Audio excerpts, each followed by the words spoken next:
Trib Live High School Sports Network is the official video and audio streaming partner of the WPIAL. We broadcast over 2,000 sporting events each year and cover 17 sports in over 170 schools. At HSSN, you'll find the latest in high school sports news, live and archive broadcasts, scores, standings, and much more. Trib Live High School Sports Network, your high school sports leader. All season, every season.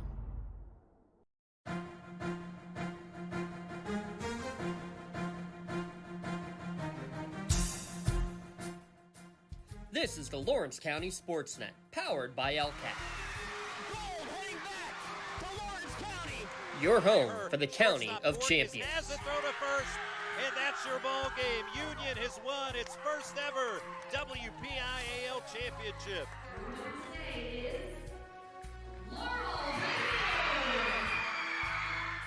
There it is. Champions, the Neshannock Lancers. Strike three. The Union Scotties, golden once again. One gold, not enough.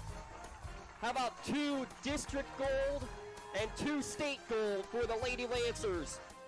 The top local athletes and the top sports moments all featured here, live or archived at lcsportsnet.com. 9 seconds.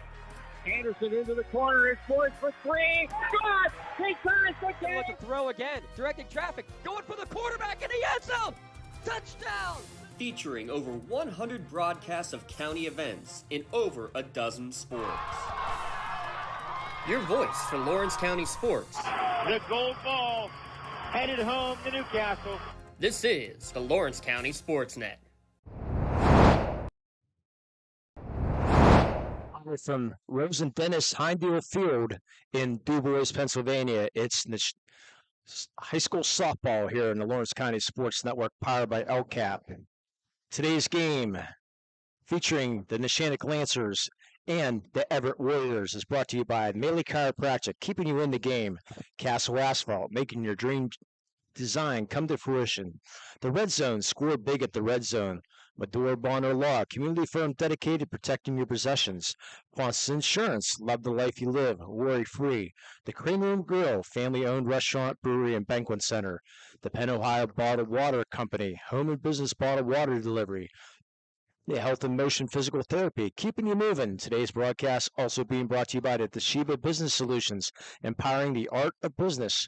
The Western Pennsylvania Fall Baseball League, the Building Blocks Baseball, the Lawrence County Child and Youth Services, the Tri-County Principals Association, Carbone's Hair Design, Preston Mazda, and by the Lawrence County Community Action Partnership. Good afternoon, everybody. My name's Lee Moan, along with Jay Moan.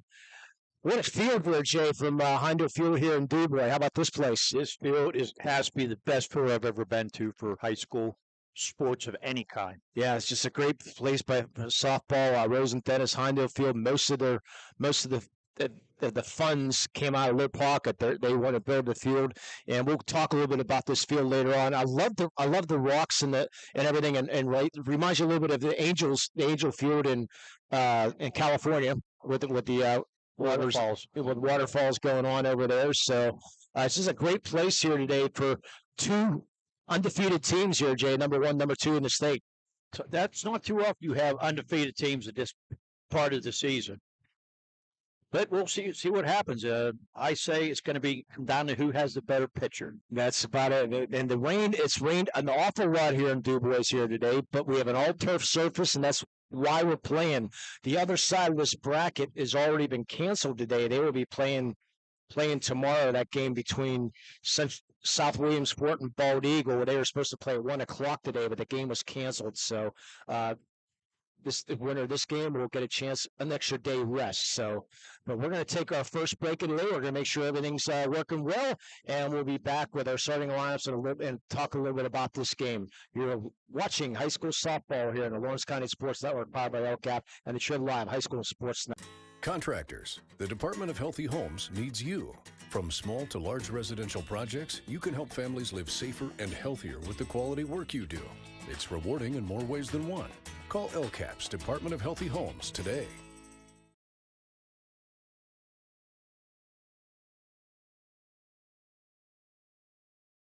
Castle Asphalt and Construction is driven to provide quality, cost-efficient pavement-related services to Western Pennsylvania. Every paving or construction service at Castle Asphalt begins with a thorough site inspection of the area to allow their team of professionals to become familiar with the unique conditions of your home or business. Once the site inspection is complete, Castle Asphalt provides you with a detailed plan of the design, cost, materials, and time of completion, so you know exactly what to expect during your construction. Visit castleasphalt.com to request a quote for your next project and make your dream design come to fruition. Don't get left out to dry. Call the Penn Ohio Bottled Water Company for the fastest and most efficient bottled water delivery service in the area. Penn Ohio offers bottled water ranging from 16.9 ounce bottles to 5-gallon jugs, perfect for your next event or office water cooler system. Also, don't forget to ask about their custom labeling options. Visit PennOhioBottledWater.com for more information and to get a quote on their delivery services. Whether it's at home, in the office, or on the sidelines, Penn Ohio has you covered. For 20 years, Melee Chiropractic has treated athletes of all ages to help them get safely back to the top of their game. Melee Chiropractic has 3 full-time doctors in their office, and all 3 are former area athletes who have had to battle injuries throughout their careers. They want to help you get safely back on your feet. But more importantly, help stop the injuries before they happen. Prehab before you rehab. Attention all high school student athletes. During your sports season, a $25 visit to the Melee Chiropractic office includes an adjustment and/or all therapies necessary, from the athletes of tomorrow to the weekend warriors and everything in between. Let Melee Chiropractic keep you in the game.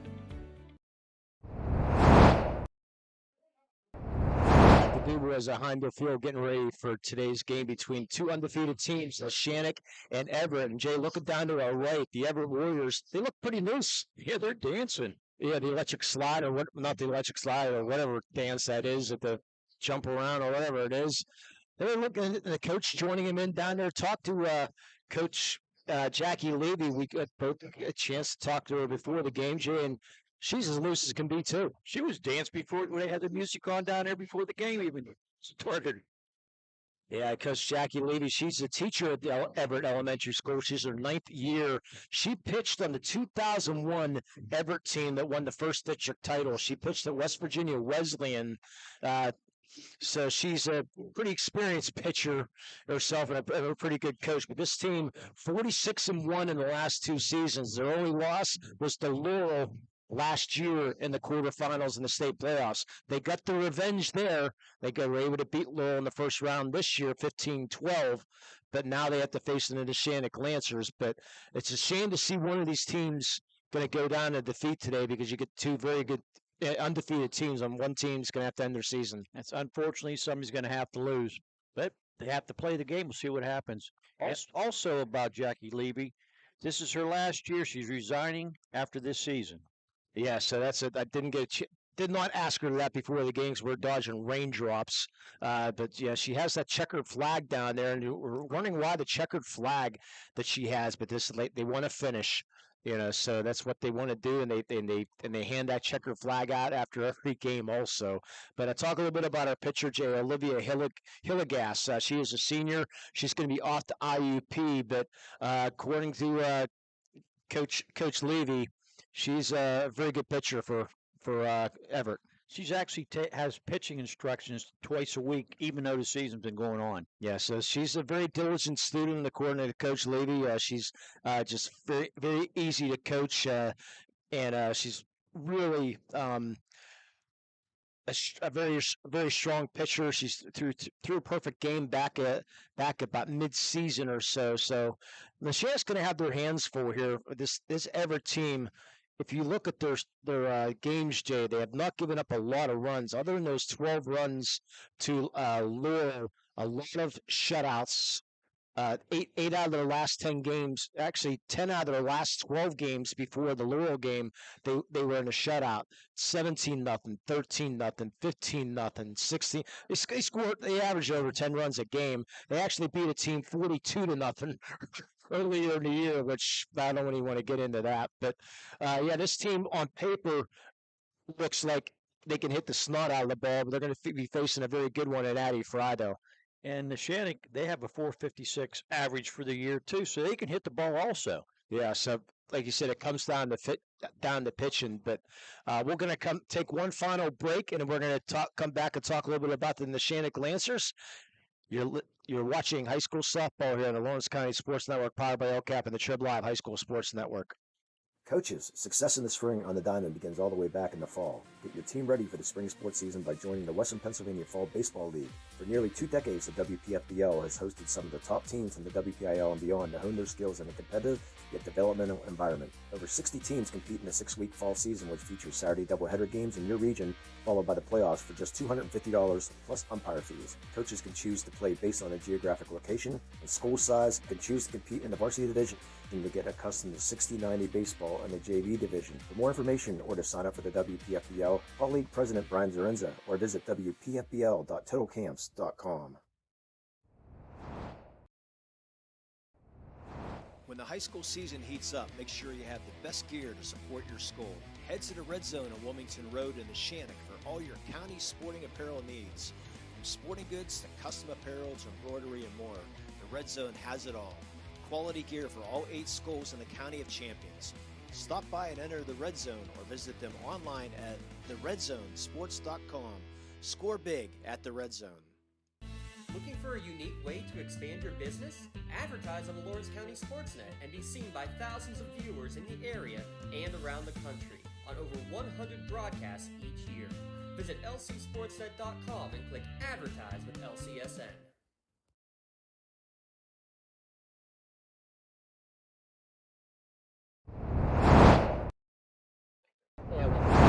Field here in Dubois, getting ready for today's game between Neshannock and Everett.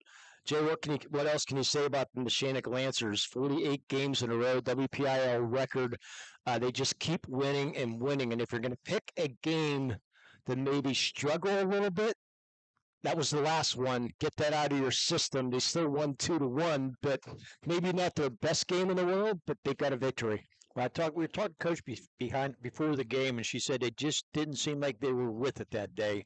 And like I said, the 2-point runs they got is the least runs they got all year. Yeah, so we'll see how they react here today on this field. Let's turn things over to our PA announcer, Jay, for our starting lineups.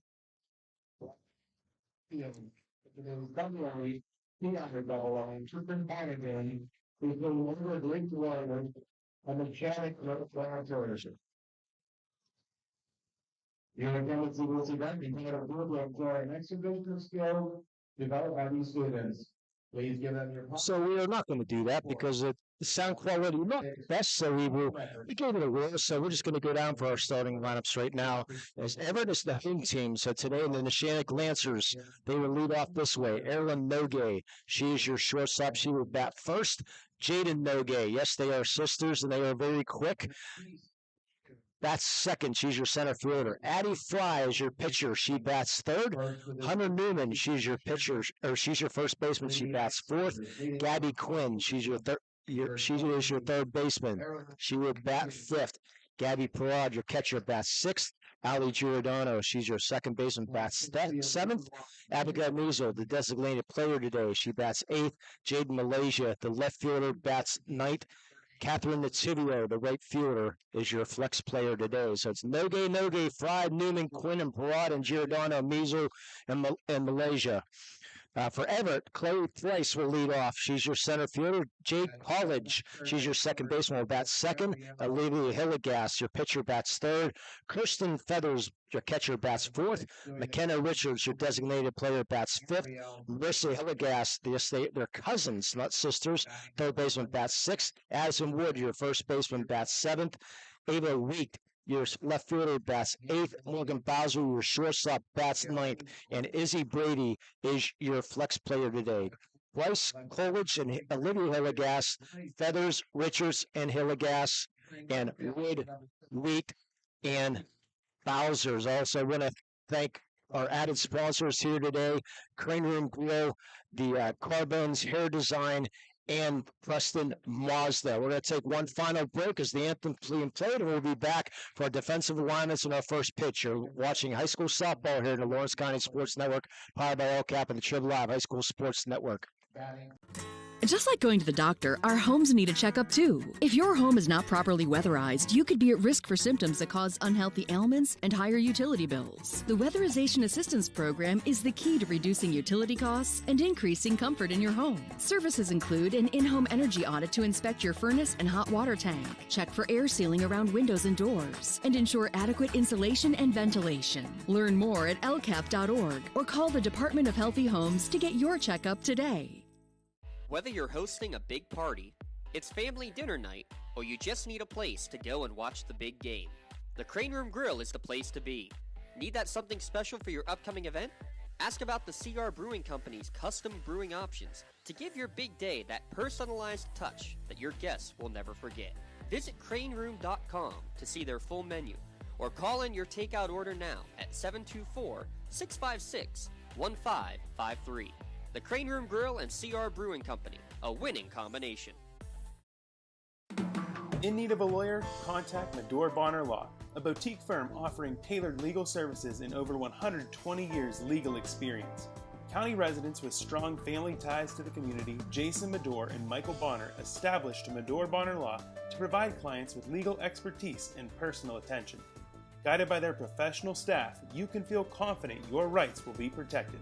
Call attorneys Jason Medore or Michael Bonner, or visit MedoreBonnerLaw.com for more information. When it comes to protecting those you love, the businesses you've built, or the things you've earned, you need someone you can trust. Who better to protect your interests than a local insurance agent? Pontius Insurance is a team of local agents helping local residents in Lawrence County and surrounding areas, specializing in auto, home, business, and life insurance. Come see Dan Pontius, Jessica Weiland, Tracy Giddings, and the rest of the team at Pontius Insurance and receive the personalized service you deserve.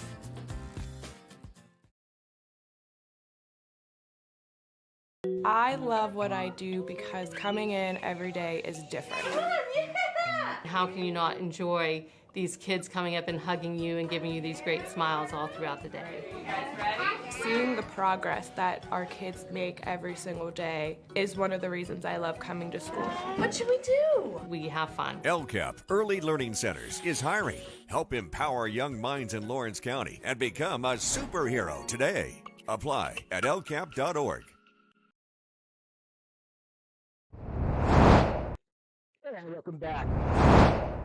Hinder Field here in DuBois. We get set for between Everett and Neshannock. Jay, I'm going to send you over to our Medore Bonner Law defensive lineman, MedoreBonnerLaw.com, your community firm with a personal connection and individualized service. Our defensive line for the Everett Warriors. Pitching today's game is Olivia Illigas. The catcher is Kirsten Feathers. First baseman is Addie Wood. Second baseman is Jade College. Shortstop is Morgan Bowser. Third baseman is Marissa Illigas. Left to right is Ava Wheat and Izzy Brady. And the Everett coach before a game, she said her 3 keys in the game: routine at bats. They want to make routine plays. They want to have very, very good at bats, and they just want to go out and play. And both teams saying the same thing. Both Coach Lash, Coach Ladies, they've done everything. Reaches, so.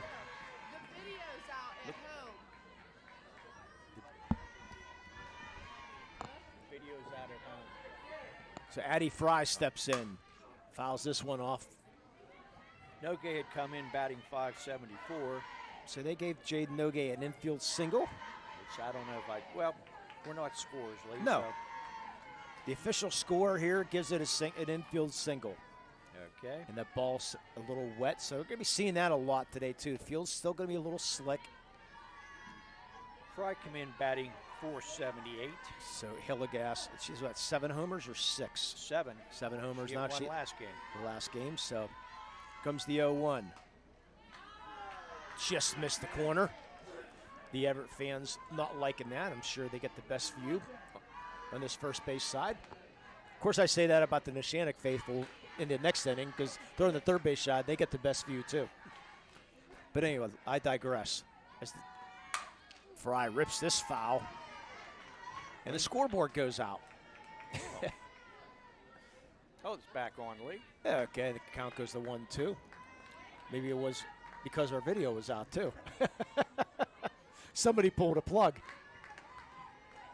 One thing about Fry, when she hits the ball, she crushes it. You don't see too many bloops for that girl. Yeah, Addie Fry, only a sophomore. Like we always say, she's only going to get better. Tough to get better. Jeez. So Hillegas looking for a sign. Here comes the 1-2. Change up, and Fry ahead of that one, too. Like she got a piece of that ball. She really cut the string of that one, kept her slow. Four base umpiring crew here today. We did not get the umpiring crew here today, unfortunately. They did announce it. I'm not sure if the viewers heard it or not. So Fry still with 1-2 count. Hillegas looking, throws that rosin bag down, gets the sign. Here comes the 1-2. Fly ball left field, and it's going to drop in front of Week for a base hit. Stop at a second is Nogue. So 2 hits here in the first inning. Weeks actually broke back in that ball instead of coming. I guess that was Price. She actually knows Week. She actually broke back and then just sort of walked around a little bit. I don't know if she lost. We're going to have our courtesy runner, as Fry will have a seat after that single. Our courtesy runner is going to be Elena Frengel. Coming in to run for the pitcher at first base, number 10, Alina Frengel. So Frengel, we do not have a Henry sighting here in the Neshannock, or in Du Bois. You have Hunter Newman up, and she comes in batting .523. Hunter Newman's going to be off to Morgan State. So I want to thank everybody from Everett tuning in here today. Greatly appreciate your good luck to your team here at Everett today. First pitch to Newman, pop up infield, and going to be able to make the catch and Nogue off the base, unaware of the little pop up, and he get the put out. Bad break there, but good decision there by Jade College. Jade caught that ball, turned and looked the second. Nogue way off the bag, so no runs, 2 hits, no errors, and nobody left. We played a half an inning, no score between Neshannock and Everett. We'll be back after we take a quick break. You're watching high school softball here in the Lawrence County Sports Network, powered by LCAP and the Trib Live High School Sports Network. Building Block Baseball is a local organization dedicated to and actively involved in teaching and development of local baseball talent. 3B provides weekly baseball seminars from January through May to enhance local baseball knowledge for players, coaches, and parents. Building Block Baseball is available for one-on-one development programs, team instructions, and group sections. 3B also provides Lawrence County with their own collegiate summer baseball team. The 3B Barons showcase top collegiate baseball talents of the area. Visit buildingblocksbaseball.com for more information and for their free downloadable documents and videos. Whether you're just learning the game, playing in college, or coaching a team, 3B can get you the building blocks of baseball today.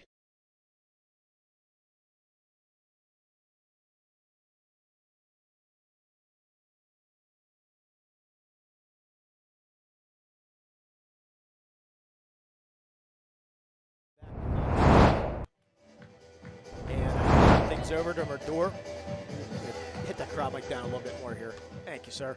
Armador Bonner Law defensive alignment with flexible appointment hours. Armador Bonner Law has a team of experienced lawyers and staff always ready to help.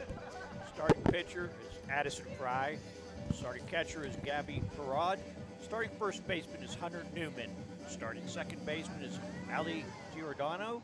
Shortstop is Erlen Nogue. Third baseman is Gabby Quinn. From left to right is Jaden Malaysia, Jaden Nogue, and Catherine Nativio. And I want to thank the Crane Room Grill again for sponsoring this first inning, Jay. Center fielder number 2, Chloe Price. You can tell him you watched the Neshannock game here, Jay, and you get a free order of homemade chips. If we weren't an hour and a half away, I'd say let's go get some homemade chips. Of course, it doesn't say anything about broadcasting, just says watching, so I don't know if that counts or not. We are watching them. Yeah, that's true. So Chloe Price steps in, takes a first pitch inside ball from Addie Fry. Chloe Price, she also plays basketball and 1,000 points in the season. Phenomenal team member, player, and athlete. And she lines this one under the glove of Nogue into left center field. She's going to take off for second, and she's going to slide in safely. The speed of Chloe Price. That ball got to the outfield quickly. But Price read it well, gets the lead-off double. She never hesitated coming around first base. She was going for two as soon as she left the batter's box. Yeah, Jaden Nogue had to reach down to her right, and then she didn't throw to second base. She hit the cutoff in Erlen Nogue. And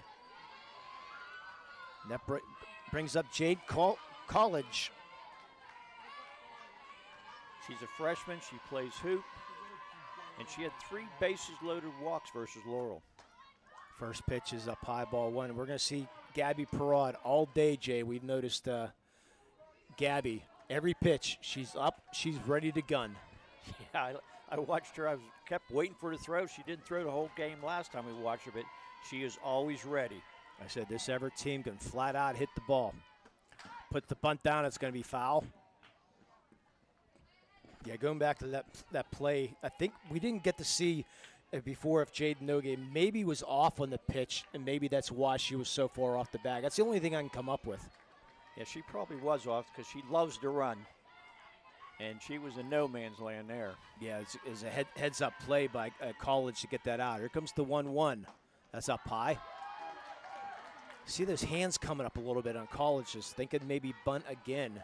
Well, she had 2 sacrifice bunts in a Laurel game, so she bunts a lot.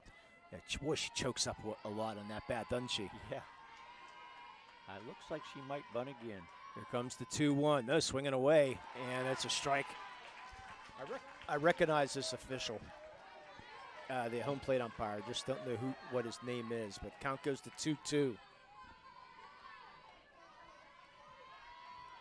Here in the bottom of the first inning. Here comes the 2-2 count. Just get a piece of it, does College. That ball was right down the middle by Fry, and it had some smoke on it. We should have an out-of-town scoreboard sponsored you by the Crane Room. We're going to get some updates on Union as they're playing at Norwin today for a right to play on Friday. Here comes the 2-2. That's up high, ball 3. Overthrown that one was Addie Fry. Nice crowd on hand. Each goal driving Everett 2 hours from here. Union or Neshannock approximately an hour and a half, hour and 45 minutes, so pretty evenly. But the extra half-hour drive for Everett, it's worth it. Payoff pitch and a little nubber in front of the mound. It's going to be fielded there by Perraud, and they throw to first, and Newman cuts it off instead of Giordano to field it. So it's going to go as an infield single for College. Runners on first and third. If she had left that ball go through, the runner would have been out at first base. Interesting decision there by Hunter Newman. I don't know Hunter knew what she was doing there. She sort of was in between. Unless she just thought that with no chance to get the runner to get College a first base. She cuts that. You never really see that play happen, but good job there by College to get down the lines. A first and third, nobody out here in the bottom of the first inning between 2 undefeated teams in Everett and Neshannock. Infield's going to play in here, Jay. Well, natural instincts, the ball's coming at you. I guess you do stick your glove up. I think she regrets the decision now, but we'll see what happens here. So Olivia Hillegas, the IUP commit, will step in, but first and third, nobody out here in the bottom of the first inning. It's a big pitch here. Oops. First pitch, base hit, right field. Around second is going to be College. She'll get the third. 1-0 Everett, RBI single, Olivia Hillegas. Good hustle by College to get the third base in there. And Perraud's going to go out and have a word with Addie Fry right now as they're down 1-0. 3 straight hits to start this game, the Everett Warriors. Yep, that's how you want to start a game. As the offense, defense, they're not really playing the smartest ball right now. They might be a little bit of jitters in here. Sophomore Kirsten Feathers. Like the coach said, they play very good defense most of the time. That's one of their strong suits. So first and third, nobody out. And Neshannock not used to trailing.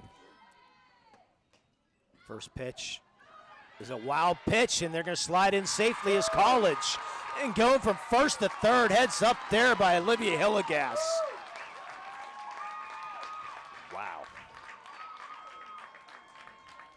Yeah, and Coach Jackie Lash is going to come out and going to go talk to Addie Fry right there. I think she's going to talk to everybody because the third baseman's saying what? Yeah, they're thinking maybe that was a foul ball possibly. The umpire's going to come in and see if maybe the ball did hit the bat or it was a wild pitch right now, which I could not tell. I mean, you didn't hear anything, so it just Parod was fouled on the play. So let's see if maybe they changed this call. I thought it hit the bat myself, but like I said, we're not sure. See what the umpire says. Well, it's a home plate umpire's call, so he has to be completely convinced. He ruled that it did not hit the bat, so he's looking for help in any way. If somebody is 100% sure that ball hit the bat, and then they'll change the call and call it a foul ball. But the way the umpires are talking right now, it doesn't look like it. But how about the hustle by Olivia Hillegrass on the wild pitch to make College score 2-0? I know that. What you call it? Let me see her name here. Over here. Addison picked the ball up, and I think she had a play at third base, but she never really looked to. Stood there for a second, and once she realized she's going to third, she didn't have a chance to make a throw. So shaky start here for the Neshannock Lancers, already down 2-0 here in the bottom of the first inning. We still have no outs. And they said that was a pass ball too, Lee. So Feathers will step in, ground ball, fielded by shortstop Nogue. The hop that Newman gets the out, but she drops the ball. It's an E3. Or E6, however you want to work it. Allows Hillegas to score. Well, the ball was in the dirt, and she scooped it, just couldn't. How about the broken bat? Have you ever seen that? A broken softball bat went flying. I've never seen that. I saw Neil Walker do it once back in high school. He broke an aluminum bat in baseball. Don't know about softball. So Feathers reaches on the air. We giving it to Newman or Nogue? I would give it to Newman. No, I'd give it to Nogue because the ball was in the dirt. I mean, Newman made a nice scoop, just couldn't keep it in the glove. That's my opinion. So we'll go E6. McKenna Richards will step in. I think if Nogue would have came home, she had a chance to get the runner at home. First pitch up a little high, ball one. Yeah, that would have been. I like the play by Nogue because I mean it'd be really tough because she was going to her right. If she makes that throw home, it's gonna be a bang bang. And she had to play it first. Looks like she held on the ball too long. Swing and a miss, strike one. So 3 straight hits, a wild pitch scores a run, and an error scores a run. Definitely not how you want to start a game. Down 3-0. The good news is it's only the bottom of the first, sponsored by the Crane Room Girls. Swing and a miss by McKenna Richards, the designated player. McKenna, she's a senior, also part of the girls' volleyball team.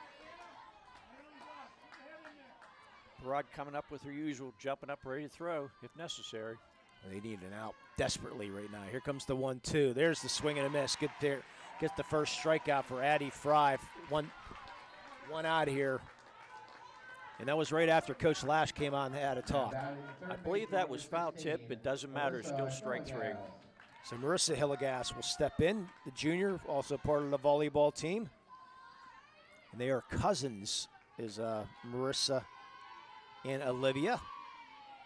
She had 4 hits and an RBI in the district playoffs versus Loyal. So she hits 2. This whole team hits. Yes. 15-12 versus Laurel. And we've seen Laurel play. We know they can hit the ball too. And then they 10-run rule Cranberry the last game, 12-2. There's a pitch in the inside corner. There's a strike. Yeah, just looking at this, their last time they scored less than 10 runs in a game, Jay, was April 10th, April 11th against Claysburg Kimmel. Wow. I didn't realize they're that efficient. That's outside ball 2. And Claysburg Kimmel's in the semifinals of the other in 1A. Which we probably play tomorrow, right? No, they're playing right now. I thought it was rain. Oh, they're playing. Union. Okay. Union's playing Claysburg Kimmel, which we pass all the time on the way down 99. Comes the 2-1. Swing and a miss, strike 2. I'm not sure what she said to Addison Fry, but she seems to be bringing some smoke now. Yeah, down 3-0 early on here. Like I said, it is only the first inning, which is one good thing about it. And that just misses the inside corner. I got to pull right in front of the umpire, so I got to slide over just a little bit. I can see perfectly. Yeah, I can see the plate, but then I got to when I see what the umpires call, I got to pull in front of me, so I have to slide to my left here. Here comes the payoff pitch. Strike 3 called. Throw it on the second. They have the runner caught up and sliding in and out. Play goes 2-6-3, so a mistake by Everett as Kirsten Feathers was caught off base, thinking maybe it was ball 4. She gets picked off 2-6-3, so at the end of 1, 3-0 Everett. You're watching high school softball here in the Lawrence County Sports Network, powered by LCAP and the Triple Live High School Sports Network. Whether you're hosting a big party, it's family dinner night, or you just need a place to go and watch the big game, the Crane Room Grill is the place to be. Need that something special for your upcoming event? Ask about the CR Brewing Company's custom brewing options to give your big day that personalized touch that your guests will never forget. Visit craneroom.com to see their full menu, or call in your takeout order now at 724-656-1553. The Crane Room Grill and CR Brewing Company, a winning combination. I want to mention their Toshiba RBI, Jay, is sponsored by Toshiba. You can call Dale at 412-290-2156 for all your print output devices and digital workflow solutions, or visit business.toshiba.com or find a dealer near you. And our courtesy runner is sponsored by Castle Asphalt.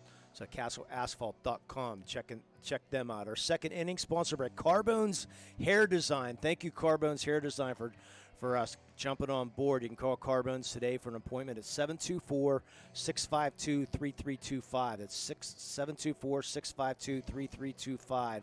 They have a new location, Jay, on Mercer Road. So check them out. Mercer Road across the street from Joseph's Marketplace. So check them out. Which we've been to Joseph's Marketplace, and the food's very good there, too. So Neshannock finds himself in a very unfamiliar role here, down 3-0.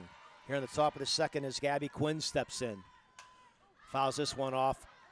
Will get out of play. It hits the roof and scares a few people. That's a good place to hit. Gabby Quinn came in batting.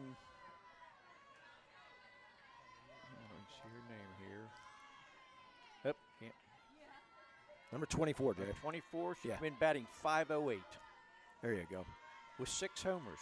Comes the 0-1. That's just down low. 3-0.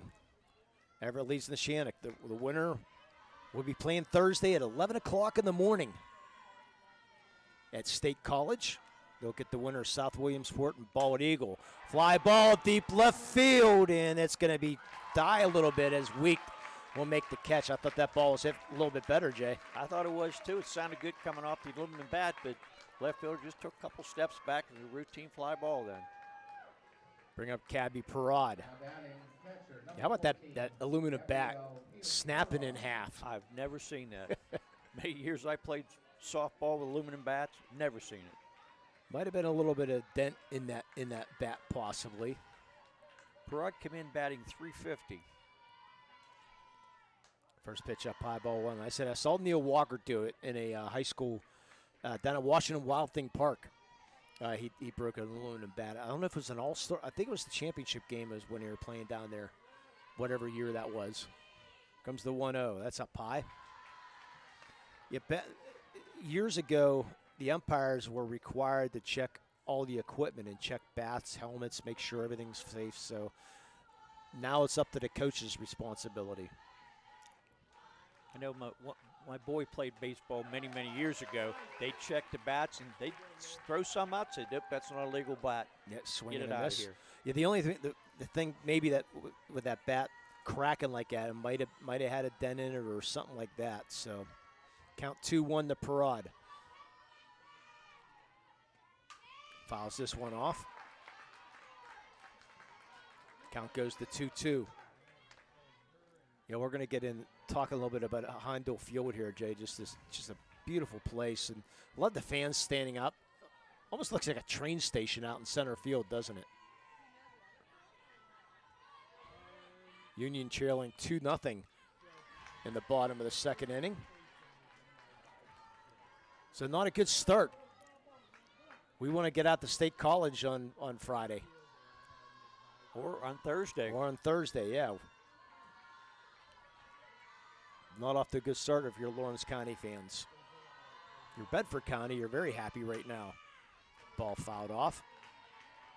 Neshannock hasn't been behind too often, but they do hit the ball usually. So if they do their usual hitting, they'll be back in this game. Yeah, they were thought maybe this might be a doubleheader with Union and Claysburg-Kimmel, because Claysburg-Kimmel and Everett only about 35 miles apart. Swing and a miss, strike 3. 2 outs here in the Carbone Hair Design, top of the second inning. Now batting second baseman number 2, Allison Giordano. Bring up Ali Giordano. Giordano come in batting .351 with 12 RBIs. And we're going to mention this again, Jay. If you notice, Jackie Lash, usually the coach takes a strike. Actually, the ball a little bit inside, my fault. Yeah, the coach will coach third base, usually the head manager. Coach Lash, she coaches everything from the dugout. She does not want no part of the bases. She's sitting outside the dugout, right on the third base side. That's what she always does, and lets her ground ball, fielded by shortstop and Bowser. Makes the throw over, and low throw, but get the out. 3 up, 3 down. We'll go to the bottom of the second. 3-0 Everett. You're watching high school softball here in the Lawrence County Sports Network, powered by LCAP and the PIAA High School Sports Network. When injuries get you sidelined, don't trust just anyone to get you back on the field. Visit Health in Motion Physical Therapy in Shenango Township. They want to get you back to the top of your game as quickly as possible with certified orthopedic and manual therapies. At Health in Motion, you receive quality one-on-one time with a board-certified physical therapist. Get the next generation of physical therapy to help in your recovery. Health in Motion is the first PT clinic in Western Pennsylvania to use the Newbie, the neurobioelectric stimulator, in their therapies. Their technologies can reduce your time on the sideline from 3 or 4 weeks to just 3 or 4 days. Don't wait for months to see improvement. Notice a difference after your first visit to Health in Motion, keeping you moving. Welcome back to our Carbone Hair Design second inning. You can check out Carbone's Hair Design on Facebook and schedule your next appointment. That is Carbone's Hair Design. Also want to mention Ponce Insurance. We missed that, Jade. Our trip to the mound. Jackie Lash had her trip to the mound in the first inning. You can call Agent Dan Ponce, Jessica Weiland, or Tracy Giddens to get started today and get the best rates and customer service by calling a local agent of Ponce Insurance. PonceInsurance.com. Love the life you live. Worry free. Addison Wood will step in for Everett. The Warriors up 3-0 here in the bottom of the second inning. Addison's a freshman, and she went 2 for 4 and 2 RBIs in the Laurel victory.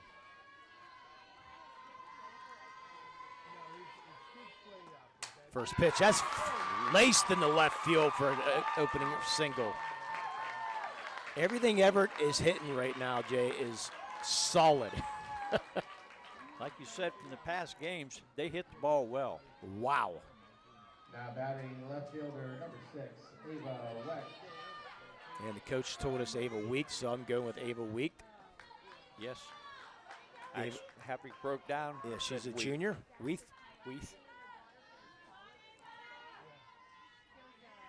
So first pitch coming to Weeth. Squares around the bunt, pulls it back for a ball. Ava Weeth Jr. Was waiting for Parad to throw that ball down to third base, or first base that time. The runner wasn't that far off, but Parad's going to throw one of these times. Corners are in, expecting that bunt. Here comes the 1-0. She's going to swing, and that ball up high. Yeah, I love the center field, Jay. It looks like a train station out there, doesn't it? Or a bus station. Yes. Where the center field fans are standing. Looks like a subway station. Yeah, there you go. That's what it looks like to me. And I still love that waterfall. Comes the 2-0. Right center field. That's popped up. Parag going to give chase and make the catch. Thank God she didn't twist the ankle. Slipped a little bit there, so an F2 gets the first out of the inning and for Brings up Morgan Bowser. Good job by Perrott to find that ball and corral it. Morgan Bowser, only a freshman, part of the basketball team at Everett, who's had a pretty good season. One out here in the bottom of the second. And our carbone hair design second inning. Pops this one out of play. And Jay, this Heindel field, it was built, used mostly for Special Olympics. On Tuesdays and Thursdays, they had this field from 6 o'clock to 8 o'clock, and no one, absolutely no one, can walk on this field except the Special Olympic people at 6 o'clock. Comes the 0-1. That's a strike in the corner. So if there's a PIAA game and it's 6 o'clock, game would be done. So they would have to be done. So, which is a great thing. So they really they get over 120 kids part of the this organization. They really make it, the ball fouled off. They really make it special for the kids. And Rose and Dennis Heindel built this field specifically for Special Olympics. And they're talking about building another one behind us by the baseball field, building another field for this same thing. For Special Olympics? Yeah, for Special Olympics. Wow. It's called the Challengers, I think is what it's called. Here comes the 0-2. That's fouled off. I think it's what they told me is the Challenger organization. So just a little bit of special needs and all kinds of special need athletes that play on this field. But they say it's a really, really big thing that they play a lot of games on here, and revved up music and the whole 9 yards. They just make it just so special for everybody, which is neat. It's nice they do something like that. Yeah, and Rose and Dennis Heindel find it very special to build the stadium just for them. Ground ball is going to go foul. That ball was laced down the third baseline too.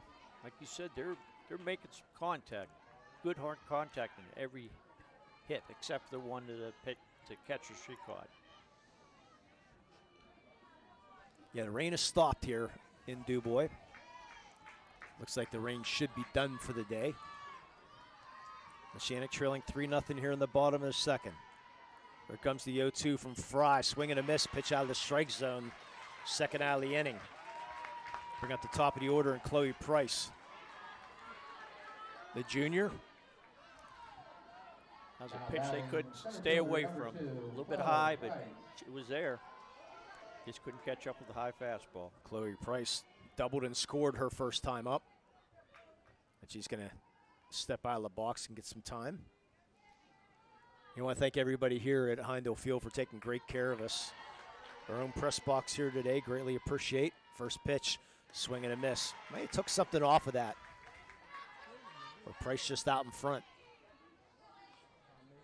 Yeah, Coach Levy, very, very comfortable third base coach. Looks like she's ready to play, doesn't she? Oh, yeah. Next pitch, swing and a miss. Late on that fastball, too. She's a former pitcher, so she knows the game. Count goes to 0-2, and I love their earrings, the softball earrings that she has on at third base. I did not notice until you mentioned it. Here comes the 0-2 from Fry. Laying off that one this time. I know she had some pretty good dance moves before the game. Yes. And we were waiting to get into the stadium because the teams and us, we beat everybody here in the ballpark today, I think. Here comes the 1-2. That's up high. The ball gets away from Perrott. Pass ball. Puts Wood into scoring position. That doesn't happen too often.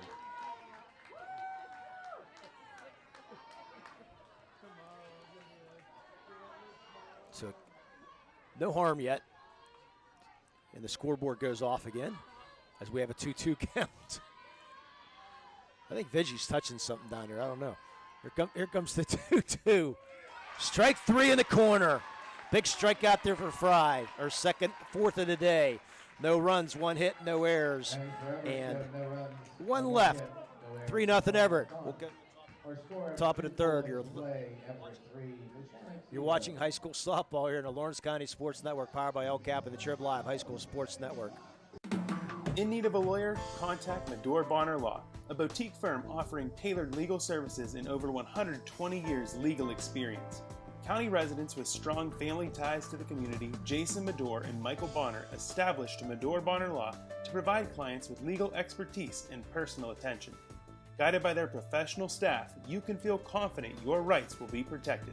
Call attorneys Jason Medore or Michael Bonner, or visit MedoreBonnerLaw.com for more information. Having a safe and healthy home is not something to play games with, especially if your home was built before 1978. You may be exposed to extremely harmful lead-based paint hazards. If you're concerned about lead in your home, don't roll the dice on your family's safety. LCAP's Healthy Homes Lead Hazard Reduction Program is here to help you win the battle. Your family's health and safety is the goal. Contact the Department of Healthy Homes today. Back to Heindel Field, Abigail Measles in our Crane Room Grill third inning.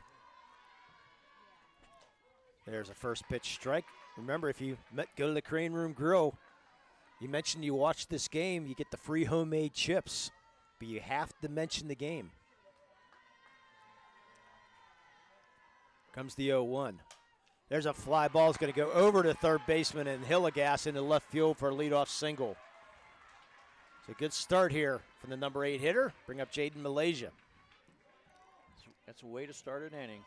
Now the left fielder, number 23. Not the hardest hit ball, but found its spot. See if they have a bunt on possibly here. We'll see. With the number 9 hitter, Malaysia looking at that wrist coach. That's something I really don't care for, but I'm not the coach. You're old school. Yes, I am, unfortunately. Malaysia come in batting .395. Puts the bunt down. It's a fair ball. Sacrifice going to complete. Goes to 5-4 on the sacrifice. But going down to second is Measle. You don't mind that. It's only the top of the third inning, Jay, and you know you need runners in scoring position. You got the top of the lineup coming. I don't like personally giving up an out there, but nonetheless, it's first out. And boy, look at Chloe Price in center field. She's really coming in, not respecting the power of Erilyn Nogue. Nogue does have how many homers? 2 homers for the year. So she check swings, fouls off to her dad. Make that 5 homers for the year. So she has some power. She doesn't look like a power hitter. She's a slap hitter, but she does have some power. Yeah, Brady playing pretty straight away. And now Weath playing pretty straight away now, too. Just Price in. And that ball laced in the left center field. That's going to get down and through the glove of Weath. Nogue goes around second. Look out. She's going to go to third. Sliding in. Triple. Erilyn Nogue cuts the lead to 3-1. You know she was going to stop once she come around second base. She said, third is mine. That ball, I'm not going to give an error on Weath because that ball was hit. And once that ball hits that turf, Jay, it's a little wet. And that ball went underneath the, she reached for it, could not get to it. And that ball died along the fence. So that allowed Nogue to easily get into third base or bring up her sister Jaden. With the speed Nogue has, she got it in pretty easily. So it cuts the lead to 3-1. Comes the first pitch to Jaden Nogue. Takes the ball outside. Jaden Nogue, part of volleyball, part of basketball. Might be the starting point guard next year for Coach G. Comes the 1-0. Fouls this one off. She come in batting .550 for this game, and she has 1 homer, but I'm sure that statistic will improve next year. Yeah, it looks like the Jamestown Muskies are in the house. I love that for his high school nickname, the Muskies. You can listen to that game on 96.9 later on. Outside 2-0. The Professor Briggs will be on the call for that one.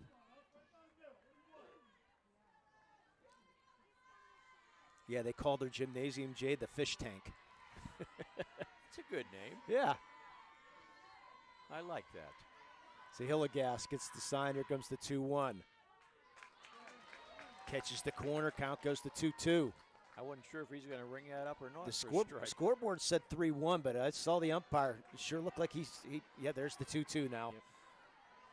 Yep. He hesitated before he called the strikes. I think that's why the scoreboard said it was a ball. Here comes the 2-2. Fly ball, shallow left field. Weath coming in, and she will make the catch. No chance for Nogue to tag from third. Boy, Weath has been busy. I'll tell you what. That's her third catch of the day. But more importantly, Jay, Nogue had to stay at third. Yeah, a little bit deeper she could have. I mean, Nogue has good speed. There's no way she could break in that ball. Just barely behind the shortstop.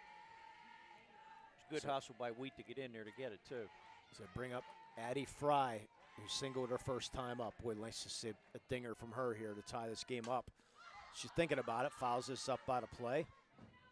And looking, just noticing, Jay, the center field and the fence, that brown, I'm assuming the ball's going to hit that brown or go over the brown. Because in center field, if it hits below that brown area and hits the brick, I'm assuming it's probably not a home run, is my guess. Yeah, I'm not sure what the rule is about that. Hopefully we will get a chance to see right here.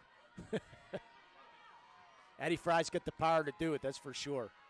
Here comes the 0-1. Line drive, left field, it's going to fall.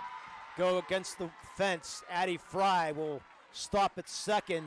RBI double for Addie Fry, cuts the lead to 3-2. That ball was crushed, but just didn't get it under it enough to take it out of the park. I think the weather had a little bit to do with it, too. So that's going to bring up Frangel for our courtesy runner, sponsored by Castle Asphalt. They've been in the paving and construction business for 15 years, using top-of-the-line equipment and resources to guarantee that your job is done correctly and efficiently. Innovative methods combined with years of experience. And the Toshiba RBI, you can call Dale, 412-290-2156. That's 412-290-2156. Toshiba sponsoring our RBI. Hunter Newman, first pitch, fouls this one off. And Hunter Newman's got the capability of putting one over also. She only has 2 for the year, but she hits the ball hard when she does hit it. She'll be off, like I said, off to Morgan State. They gave up her basketball career this year to concentrate mostly on her softball career. Here comes the 0-1, foul ball. Boy, Hillegas guarding the line, knowing that Hunter Newman can bowl the ball. And still she got it past the third baseman. Unfortunately, it was foul. Your sister Peyton Newman on the team here. She's Looks exactly alike. Yes. I know you and I have mistake Peyton for Hunter and Hunter for Peyton. In the basketball, she kept saying, "That's not Hunter, is it?" And then I found out later she decided to give up basketball. She was a 6-man year before last. She did an excellent job. Newman 0-2, swing and a miss, blows the the fastball by her. Neshannock gets 2 runs. 2 runs on 3 hits. No errors and 1 left. 3-2, Neshannock. And now time for our melee in our Crane Room Grill 3rd inning. Winner of this game, Jay, takes on the winner of South Williamsport and Bald Eagle. That game was supposed to be played at Central Mountain today, but the rain causing havoc there because they might not have a whole turf surface.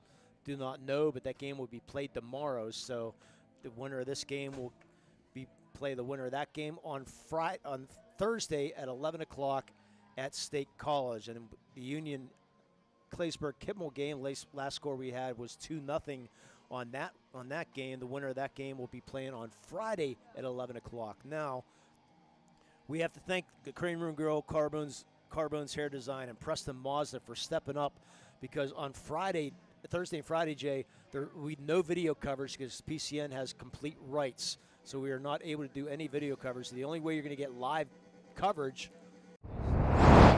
we'll have an audio-only coverage. Shannock or Union is able to make it to the championship game, or one or both. Both would be preferable, but we will have live coverage. But we need businesses to step up because we don't own the rights. The PIAA owns all the rights, and now the championship game, the fees go up just a little bit more. So contact James Dotson, and he'll be able to set you up with a good package. Sponsor an inning like Crane Room Grill is doing right now here in the 3rd inning. You can do that too. So I want to thank everybody for tuning in today as we go to the bottom of the 3rd inning. That was our melee minute. Top batter number 2, Jade College, who singled and scored her first time up. Scored on a wild pitch. it looks like Addie Fry's sort of settled in after that three runs, Jay. After the coach came out, I don't know what she said to her, but she seemed a little bit of a different pitcher now. That ball fouled out of play. Knowing Jackie Lash, I want to say nothing too harsh, but firm enough. Relax. It's basically probably what it was. Just relax. Go out and have fun. Well, I think it was really all her fault. There's a couple questionable plays. The one to first base where Newman cut the ball off. I think the runner would have been out at first. Yeah, we had an error. Yeah, we had an error. We had the cutoff, the wild pitch. It's just a little bit of everything just added up. But since that wild pitch, they've really settled in here, only trailing 3-2 here in the bottom of the third. Here comes the 1-2. That's fouled off. A lot of foul balls here today. Yes. They're on it, but just missing it. Yeah, it's a college part of only a freshman. Nice to see the freshmen on both sides, Jay, making contributions. In that last game we did, the team had no freshmen, which is amazing. And then you go to some schools that start 4 freshmen. Yeah. There comes the 1-2. Took something off that stays up high. I thought he was going to call it striking that one. The hand sort of moved and it stopped. I've done that a couple times. I'm sure you have as a former umpire. Here comes the 2-2. That catches Parad on the mask and the foul tip. Barely got a piece of that. It looked like she took a lot off that ball. She barely got a piece of that. 3-2 Everett here in the bottom of the third inning. Nice crowd on hand here on a Monday afternoon. At least the rain quit. Yes, here comes the 2-2. Stays up high, ball 3. That's the only reason I think they're still playing, too. You look at the forecast, the rain was scheduled about 2 o'clock to stop. It stopped about 1:45. So, yeah, they were warming up in the raindrops. It had a downpour about 1:43. It just poured and it just quit as fast as it started. That's inside ball 4, so leadoff walk for College. Now batting pitcher number 10. I don't think Fry was too happy with that call. He's going to have to shake it off. Bring up Olivia Hillegas, who singled and had the RBI. Claysburg Kimmel up 3-0 on Union at the end of 3. It's our Crane Room out-of-town scoreboard. Being played at Norwin High School today.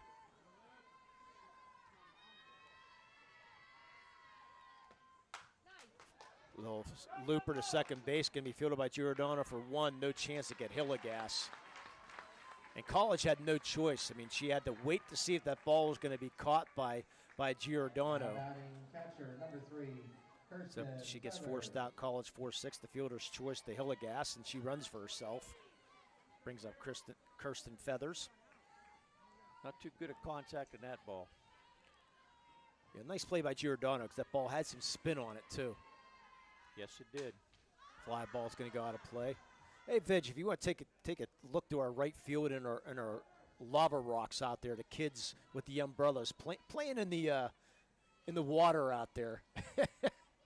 And our feature here from Heindel Field, having some fun out there.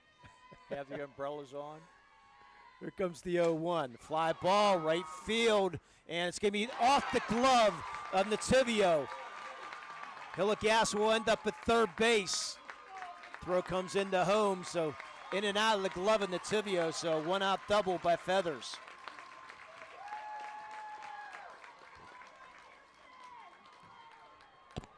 They're going to give him an error?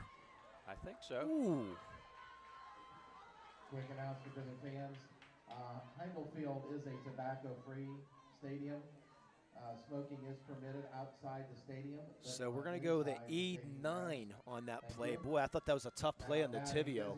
But she's running to her right to get the – I mean, it was in and out of her glove.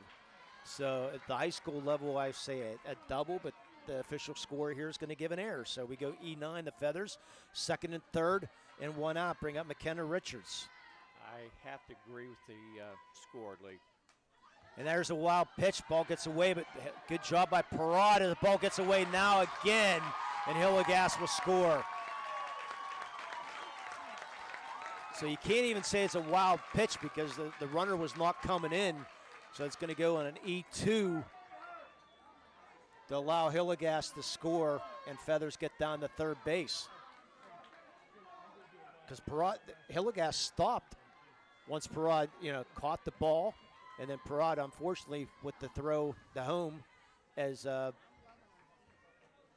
Fry was covering, went wide, makes it 4-2. It actually looked like the ball slipped out of Parad's hand when she tried to shuffle it over to Fry. And unfortunately, that goes as an error. So 2 errors here in the inning. Only 1 RBI today. A run scored in a wild pitch and a couple errors so far today. Comes the 1-1. Ground ball. Nogate short's going to hold the runner, throw over the first, and no chance for Feathers to get over. So McKenna Richards bounces out 6-3. 2 outs. Nice strong throw by Nogay over to first base. And I think you hear some of the Everett fans like, why aren't you going in that play? But you can see Erilyn Nogay, she looked that runner back to third. There's no way. So see if Marissa Hilligas can get the run in here. First pitch just inside. Fry wants that one too. In the first inning, Nogay didn't look the runner back. And then by the time she threw it to first, it was down in the dirt, or down in the, there's no dirt in the first base naturally, but it was down low and they couldn't make the scoop. Comes the 1-0. That's up high. Interesting that our official score here didn't give an error on Parad, but I'm giving an error on Parad. Oh, you have to. Yeah. Where they just forgot to put the error up on there. So nonetheless, it's the 2-0 count. Got down low, ball 3. At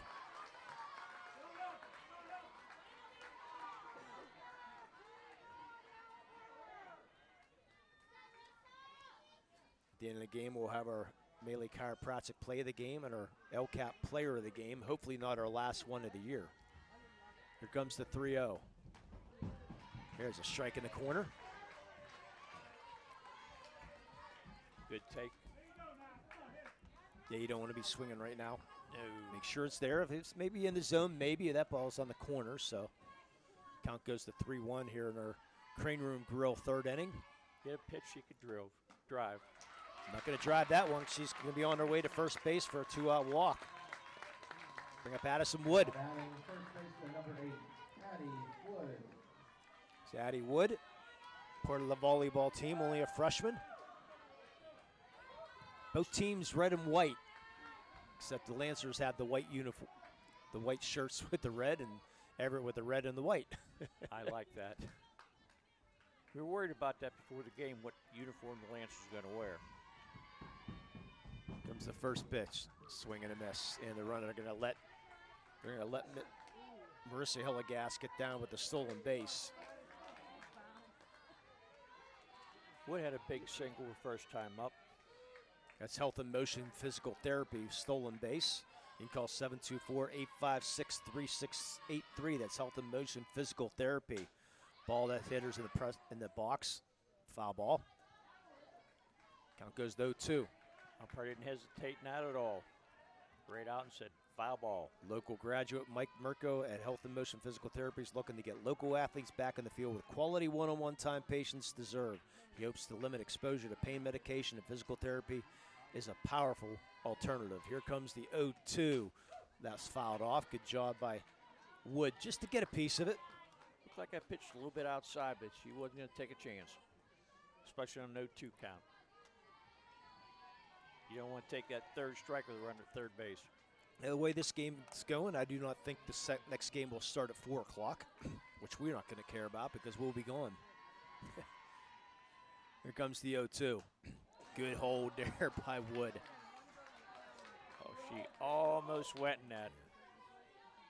I'm sure the Professor Briggs is somewhere here already.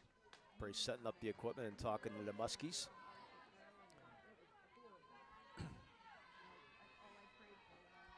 Comes the 1-2. Ground ball right side is through for a base hit. 1 run is in. Make it 2 runs in. 2 Toshiba RBIs for Addie Wood Makes it 6-3. What a great piece of hitting, Jay, by Addie Wood. On a 1-2 count, she just laced that ball between the first and second baseman. They had no chance to get it. So Neshannock scored 2 in the top of the third. Everett answers right back with 3 in the bottom of the third. Just a great piece of hitting. And you can see, Jay, she was going that way. I mean, she was just aiming that way, and just great slap job there as Ava Weath will check in. Even if the ball was to the right side, the runner from third probably would have scored. And that's fouled off. But instead of second baseman getting the ball, went past her and into right field, so both runs could score. Boy, two big hits there. On a 1-2 count, too. Yeah, first the walk by Hillegas, and then the 2-out hit by Wood. That's down low. It's a 6-2 Everett. That's still a second base by Hillegas come in, too. There's no way she would have scored it from first in that single to right field. Comes the 1-1. That's up high and outside ball, too. So on paper, it's like you're going to see a hitting game today, or you got two very good pitchers. And so far, the bats have really swung well for both sides. This Everett team, I said they hitting so good. Next pitch inside, ball 3. I said they haven't scored less than 10 runs since April 10th. That's an amazing stat. That is amazing. This is probably the most runs Fry's given up in a game for how long, too, Lee? Yeah. Actually, April 11th. I'm sorry. Don't want to get the facts straight. 3-1. That's going to be fouled off. Looked like she was going to right field with that pitch, too. Only 4 games this year they've scored less than 10 runs. And those were 4 games in a row. They must have hit a dry spell on the offense for 4 games. And since then, nothing but double digits for the Warriors. Comes the payoff pitch. That's up high, ball 4. And the ball get thrown in the center field. And going the third on the air is Addie Wood. That was a perfect throw, but nobody there to catch the ball. And just another E2. No need to throw the ball because it was a walk. And Parad just not realizing what the count was. It was 3-2. No need to throw the ball down. So the Lancers are making a ton of mistakes here. Uncharacteristic. Lancers usually play very fundamental, smart base softball, and today they're not. Bringing in Morgan Bowser. They're going to let the health and motion physical therapy stolen base and Ava Week get down to second. First pitch is strike to Morgan Bowser. Wow. I have a tough time calling that a stolen base when she went uncontested. Here comes the 0-1. Fouls this off. In high school ball, I believe it's the stolen base. In Major League, it's called the indifference or whatever they call it now. There's a name for it. I'm not sure what it's called either. I think it's indifference, I think. But anyways, back to the game. We need a strikeout really bad right now. For a nice, easy ground ball to somebody. 0-2, strike 3 called in the corner. You called it, Lee. 3 runs.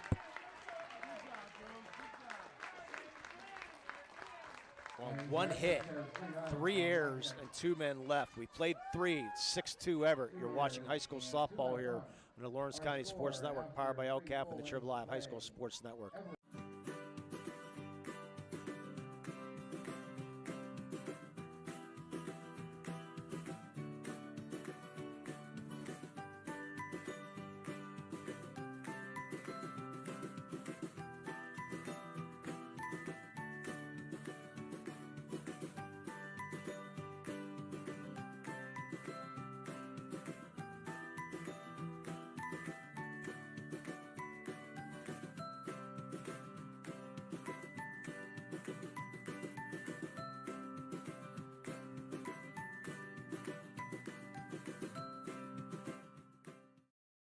Contractors, the Department of Healthy Homes needs you.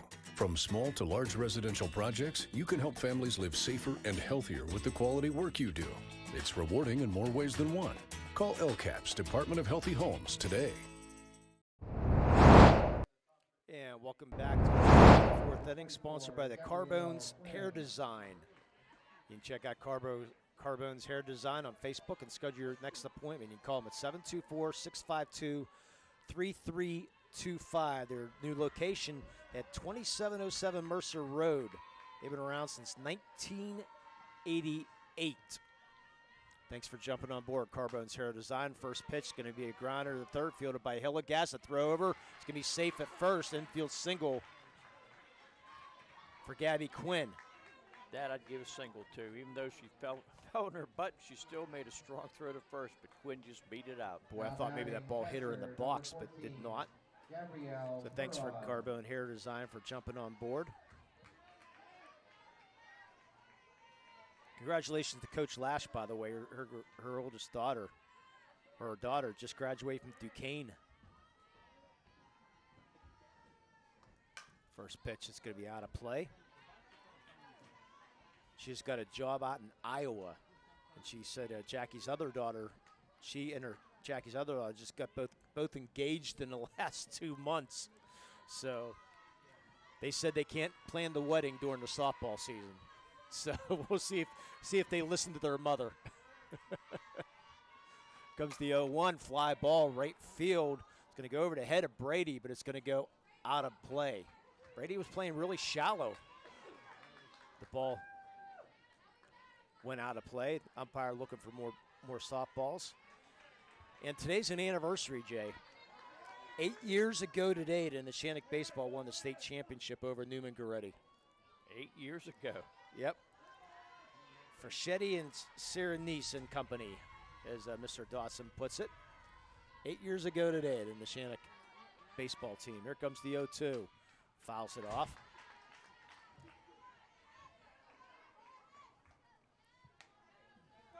You need to turn your phone back on for me. The Scottish still trailing at the end of 4, 3-1 to Claysburg Kimmel. So both teams, Lawrence County teams, have some work to do. Comes the 0-2. Line drive, center field. That's going to find us all the way to the wall. Quinn around third. She will score. One out double. Gabby Perraud cuts the lead to 6-3. That ball was laced to the left center field gap. All the center fielder Chloe Price could do is turn and run towards the fence. And Quinn scored easily from first base. And we're going to have a courtesy runner sponsored by Castle Asphalt. Coming in to run at second base for the catcher will be number 19, Peyton Newman. Peyton Newman will be your courtesy runner.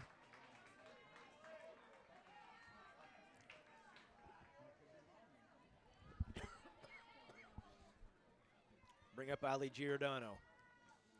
Yeah, right now, you definitely don't want to be sacrificing. You're down 6-3 top of the fourth here, Jay. I think they need to hit the ball. Giordano 0 for 1 on the day. Again, I want to thank Carbone's Hair Design for sponsoring this fourth inning. First pitch just a little inside. Marissa Hillegas still was sneaking in from third base. Yeah, don't think you want to be sacrificing or anything like that. Infield kind of in right now is just surprising for Everett. Fly ball is going to get out of play. Just noticing again, Jay, Izzy Brady plays a shallow right field. Let's see. She must not think they're going to hit the ball to right. And now she's backing up a little bit. Is Brady. Neshannock trailing 6-3 here in the top of the fourth inning. Nobody out. As Newman on at second.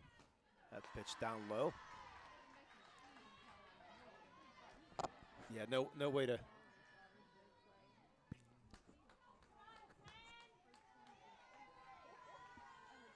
Count goes to 2-1.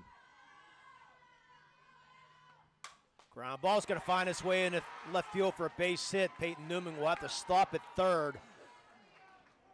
So Giordano is single. So 3 straight hits for Neshannock here in the top of the 4th inning. What a surprise, huh? I think if Newman would have got a better jump off second base, he could have scored. But when you're down 3 runs, you don't want to take a chance, especially with no outs. Well, especially with Weath, she did bobble that ball thinking maybe I might get through, but she did bobble. It took a couple hops out of her glove. She did keep it in front of her, which is a good thing. Like I said, if they weren't down 3 runs, she might have scored. Sent Newman from third. So bring up Abigail Measle, singled and scored her first time up. Check the wrist, coach. Shandy's coming back. I said this might be a 15-12 game like the Laurel game that Everett beat earlier in the first round. First pitch, swing and a miss, and snap down, throw down the third is safe is Newman as Giordano gets the stolen base. That was the play that was on. And Measle was way behind in that pitch. I think she was expecting something else. Infield plays back, giving up the run. Here comes the 0-1. Swing and a miss. Good fastball there for Hillegas. Looked like it's a little high, and Measle could not stay away from swinging at that. Olivia Hillegas, first team All-State. So we mentioned earlier, she'll be a Crimson Hawk. Comes the 0-2. Strike 3 in the corner. Great pitch there by Hillegas, 1 out. I'm surprised Measle took that pitch. Boy, now you need big bat here from Malaysia. At least get 1 run in if you can here for Jaden. Get the ball in play. The last time up she sacrificed, and I don't think she'll be doing it this time.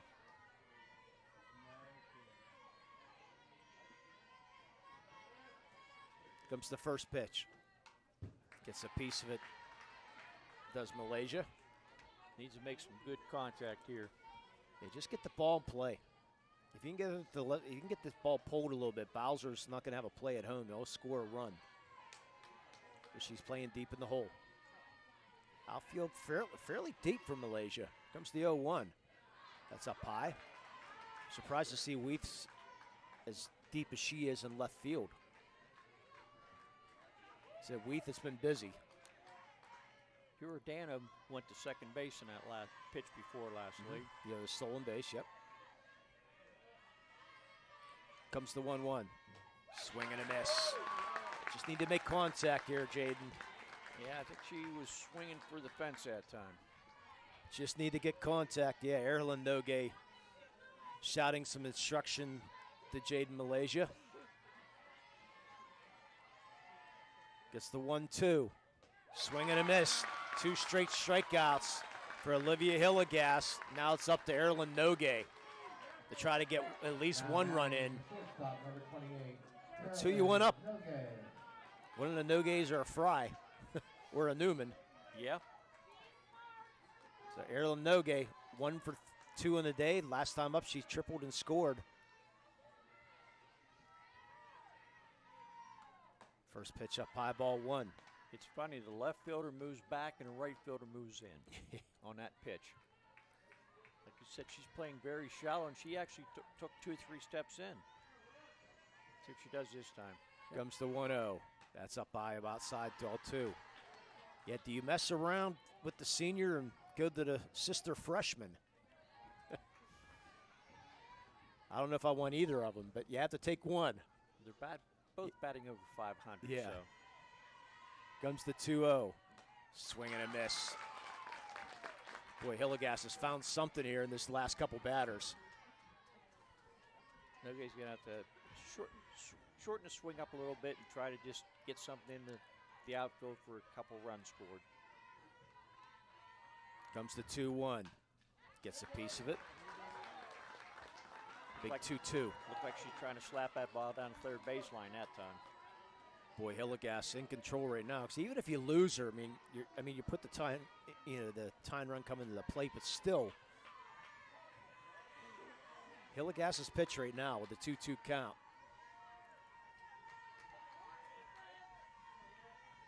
Comes the 2-2 to Erlen. Up high. Not a good waste pitch there. No. I think she wanted a little bit lower to tempt her. Count goes full. Peyton Newman at third.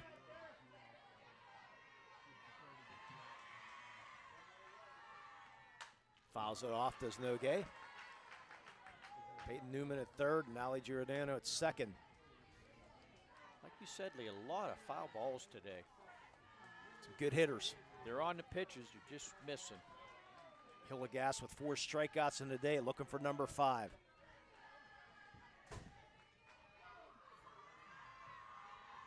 Comes the payoff pitch. Fouls this one off. That's somebody's car. Almost. It's not ours. Nope. I try. I park strategically. Give you credit. You don't want a broken windshield. No, I've had that happen. Which, we'll see what Noguet does. I'll share the quick story. Comes the payoff pitch. Just missed. Ball 4.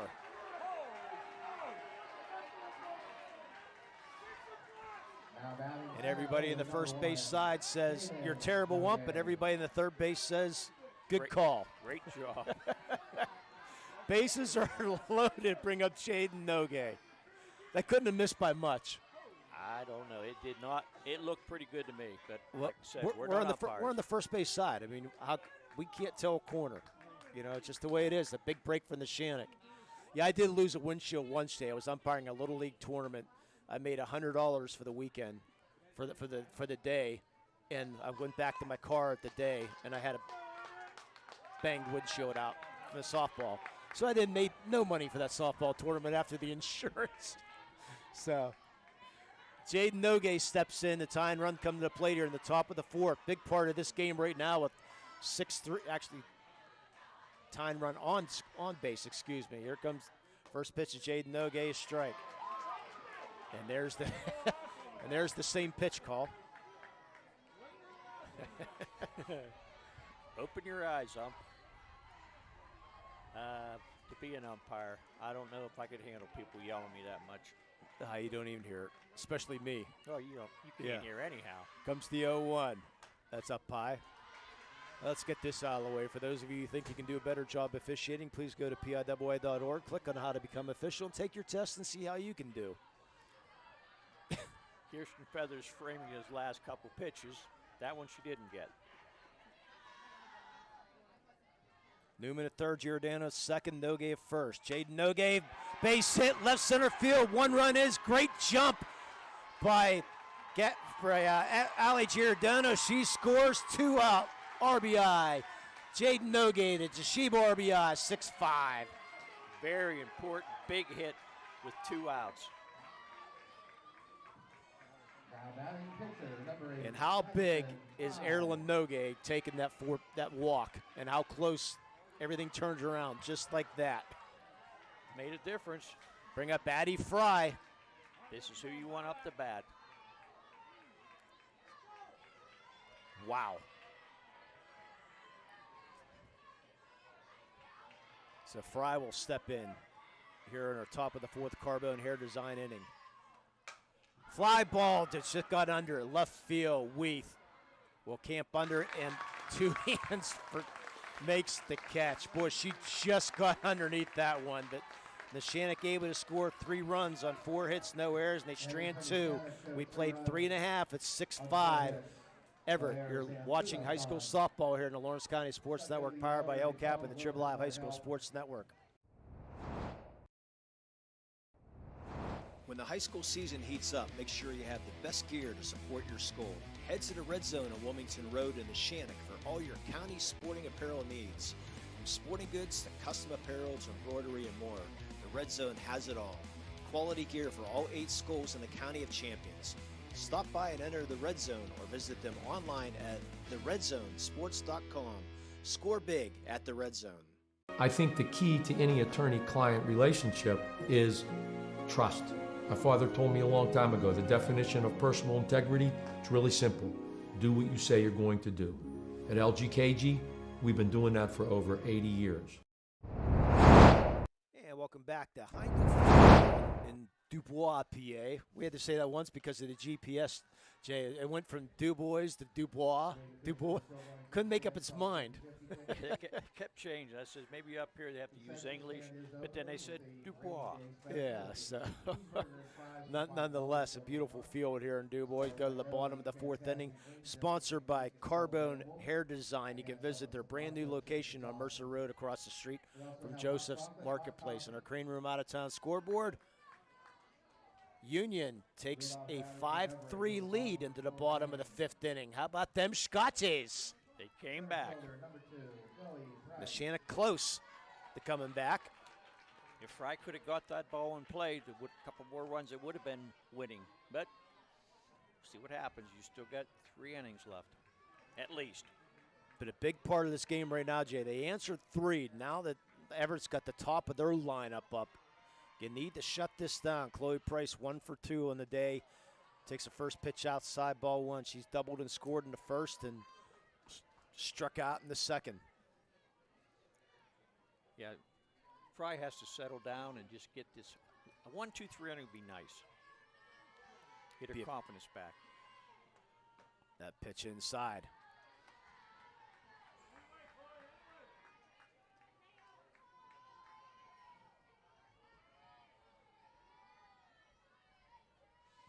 I don't know why I'm sending a score to Dawson, because he's probably watching the game as he's producing. Comes to 2. There's a strike. Knowing him, he is. He's multi-talented. Congratulations to Mr. James Dotson for our Lawrence County Sports Network. Congratulations to him and his little baby Zeke. Comes the 2-1. That's down low, ball 3. You do not want the speed of Chloe Price on right now. She showed her speed in the first time up when she took a single and took it into 2.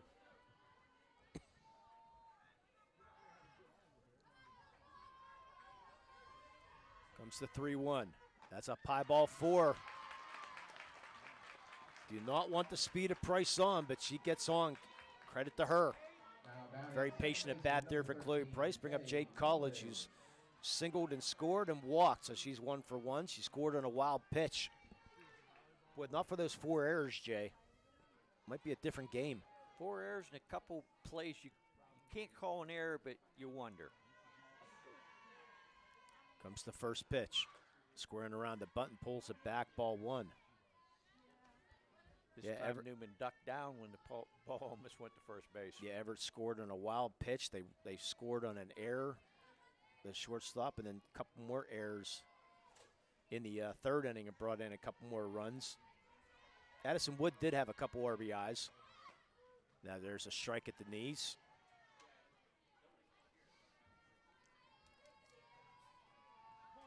Second baseman Giordano is running over to first base to take the throw from Parad if it happens. And Newman is going towards the plate. Comes the 1-1. There's a strike. On every pitch, Parad is up, ready to throw. Credit to Dom and Vigi for being very patient, opening our locked door today that we have here. They're starting to lose patience. Swing and a miss, strike 3. You can see the frustration levels building a little bit for Dom and Vidge over there. It's like, the door again? Do I have to? One out here at the bottom of the fourth inning, our Carbone Hair Design bottom of the fourth. Thanks to Carbone Hair Design for jumping on board today. Greatly appreciate your patronage here at the Lawrence County Sports Network. If you need a haircut, please, Mercer Road on Joseph's, right across the street from Joseph's Marketplace. First pitch, pop up, infield. Newman backed off by Giordano. She calls her off and makes the catch for the second out. Good play by Giordano to go back for the ball. Bring up Kirsten Feathers. I think Newman's going to call it at first, but she's backpedaling, and smart as Giordano just said, I got it, just stay out of the way. So Feathers 0 for 2 in the day. She reached on an error to short her first time up, and she reached on an error on the right fielder her second time up. Price takes off. This is a lazy fly ball to Newman. Will end the inning. Big inning there for the Neshannock Lancers. No runs, no hits, no errors. They strand one. We played 4, 6-5 Everett. You're watching high school softball here in the Lawrence County Sports Network, powered by LCAP and the Trib Live High School Sports Network. Whether you're hosting a big party, it's family dinner night, or you just need a place to go and watch the big game, the Crane Room Grill is the place to be. Need that something special for your upcoming event? Ask about the CR Brewing Company's custom brewing options to give your big day that personalized touch that your guests will never forget. Visit craneroom.com to see their full menu, or call in your takeout order now at 724-656-1553. The Crane Room Grill and CR Brewing Company, a winning combination.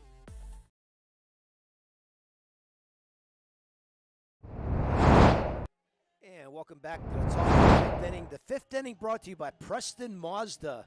Special thanks to Preston Mazda for the support of Lancer and Scotty softball. You can visit PrestonMazda.com. That's PrestonMazda.com to see their full inventory of new and pre-owned vehicles and get 0% APR for 36 months during their June sales events. Preston Mazda, right down from where our late colleague Mark Schoss used to live, Jay. And we need to mention, on our way we passed the Brookville High School that Mark Schoss could not stand. Every time we went past Brookville as we were going to State College or Hershey or wherever we went, Mark would have to tell the story. Newman, Go ahead, first tell pitch the strike. story, Lee. Yeah, to tell the story.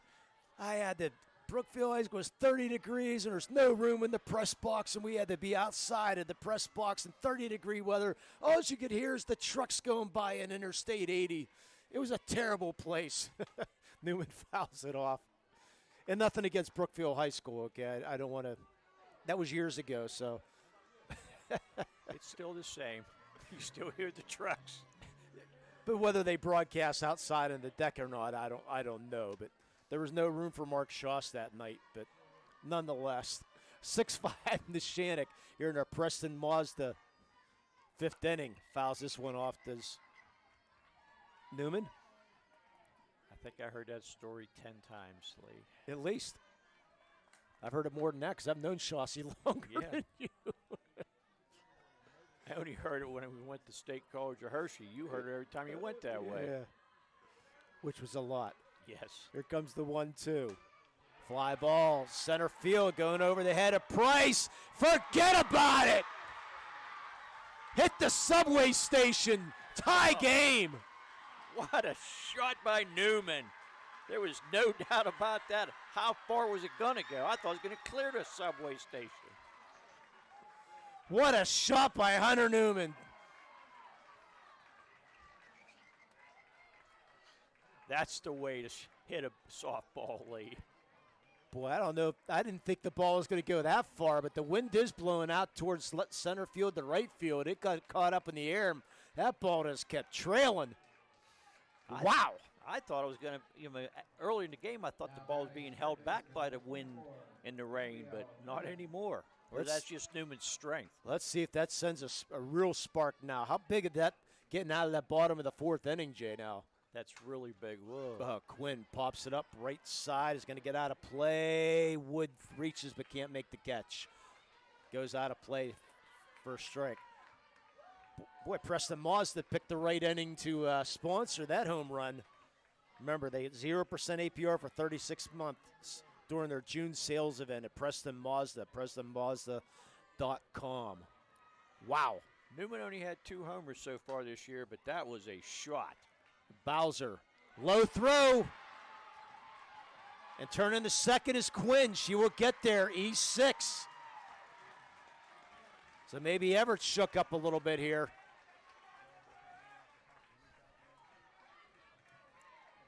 I know. And here comes her Ponce Insurance trip to the mound. You can get the best rates and customer service by calling a local agent at Ponce Insurance. Hillegas has really been bringing the heat and keeping the Shannock bats down, but something like that, at that home run, she might be a little bit frustrated now. So a little bit of nerves on both sides. It said Neshannock with 4 errors today, and Everett with their first error today. That was an easy play there for Morgan Bowser. Just, not a good throw. A couple times she's had a hard time, it seems, getting the ball out of the glove and getting a nice, hard, strong throw off. So 6-6 here in the top of the fifth. Toshiba RBI. You can call Dale at 412-290-2156. Business.toshiba.com. That's business.toshiba.com to find a dealer near you. Perot had a big double last time up and drove in a run. She's 1 for 2 on the day. See if she can do it again. Tie ball game here in the fifth. Pops it up behind the plate. That will get out of play. And the fans cover their ears. Must be raining a little bit here because see umbrellas up. A couple umbrellas up there. Maybe just a couple sprinkles. Well, the fans in the left field, there are no umbrellas up out there. Comes the 0-1. That's out of play. And the umpire will be calling for some more softballs here pretty soon. I don't know how many foul balls we've seen today, Lee. Like you said, they're both hard-hitting teams, and they make contact. So count goes 0-2 to Perot. Quinn at second. Comes the 0-2. Great pitch just inside. I thought strike three was there. I thought it was too.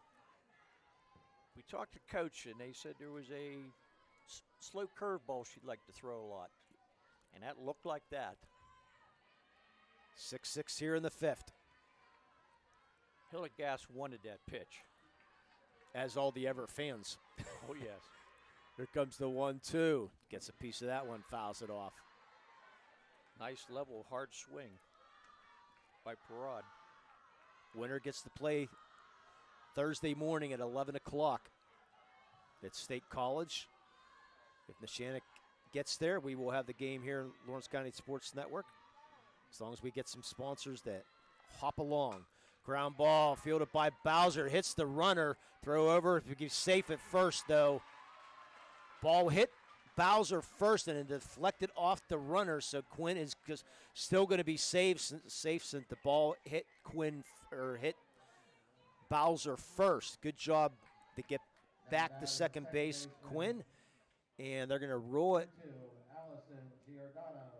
Looks like a hit, Lee. Once again, to run to the catcher is number 19, Peyton Newman. 2, 5, 9, 10. Yeah, I think they just put up the error wrong. And Coach Levy's going to come out and try to get a error or a obstruction call, an interference call on Gabby Quinn. That's questionable. Which I don't think can happen. I think she told her. And they're going to go talk to the umpires. So, I mean, the ball hits Bowser's glove, but what she's saying is the ball deflected towards Quinn. So they're saying that Quinn was interfering with her picking up the ball. Now, my understanding is that Bowser had the chance at first, so she did not obstruct that call. She did not interfere with that play, so she was going back to second base. Once that ball rolls towards her, in my humble opinion, you cannot have an interference call on that. I don't think you can either. And they do give an E6 on the shortstops, the second in a row on Bowser. But good job here by the officials. They're going to go talk it over. Coach Levy came out, and here's my case. I think they're still a little bit frustrated about that home run. And they're going to explain. They're going to explain the ruling on Coach Levy. And yeah, once that ball hits Bowser's glove, there's no way because she had the opportunity. Quinn did not interfere with her to try to make that play. That's correct. So, and Coach Levy, hey, she's experienced. She knows. You got to try. And I like this home plate umpire. He comes out, he gets everybody together. Okay, here's what I got. What do you guys got? What you see? Here's what the rule is if this, that, so. And he just went over and explained it to Coach again, and she must be satisfied. Well, not satisfied, but she at least says thank you. Yes. So Giordano steps in, first and second, nobody out here in the top of the fifth. Preston Mazda inning. The tying run already in. 2 errors here. Squares around the bunt. It's a beauty. It's going to be a sacrifice. Going to go 5-4 in the play. It's a perfect bunt. Moves Quinn to third, and Peyton Newman the second. Now batting designated player number 4. So Abigail Measle, who singled and scored and struck out. Everett will have their infield in here to try to cut down Gabby Quinn. She took a called strike 3 last time, which I was surprised she took the pitch. Swing and a miss. Remember, Jay, we're going to have our player of the game sponsored by LCAP and our play of the game sponsored by Melee Chiropractic at the end of this one. We have a couple possibilities right now. Like I said, we still got 3 innings left. The 5th, the 6th, and the 7th. Well, at least 3. Here comes the 0-1. Gets a piece of it. And Coach Nogay trying to dance out of the way. That was a shot. I think she took something off that pitch. And Measle was way ahead of it. Yeah, and Hilligas in complete control of this at bat right now with the 0-2 count. She wants another softball. Game tied at 6. The right to go to the state championship game. Neshannock has won 48 in a row. Everett's 48-1 their last 2 years. 2 of the best teams in the state going at it. Here comes the 0-2. Fly ball infield going back. College will make the catch. Good job by College. Did not fall down either. No chance to attack. 2 outs. And Jaden Malaysia, who sacrificed and struck out. Coach Nogay's like, be aggressive out there. Erlen Nogay shouting instructions from the batting circle.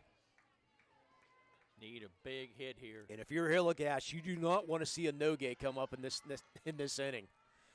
You really got to focus now. First pitch, pops it up, out of play. Out in front of that one was Malaysia. Again, the next game will not start at 4 or 4:30. Probably not, Lee.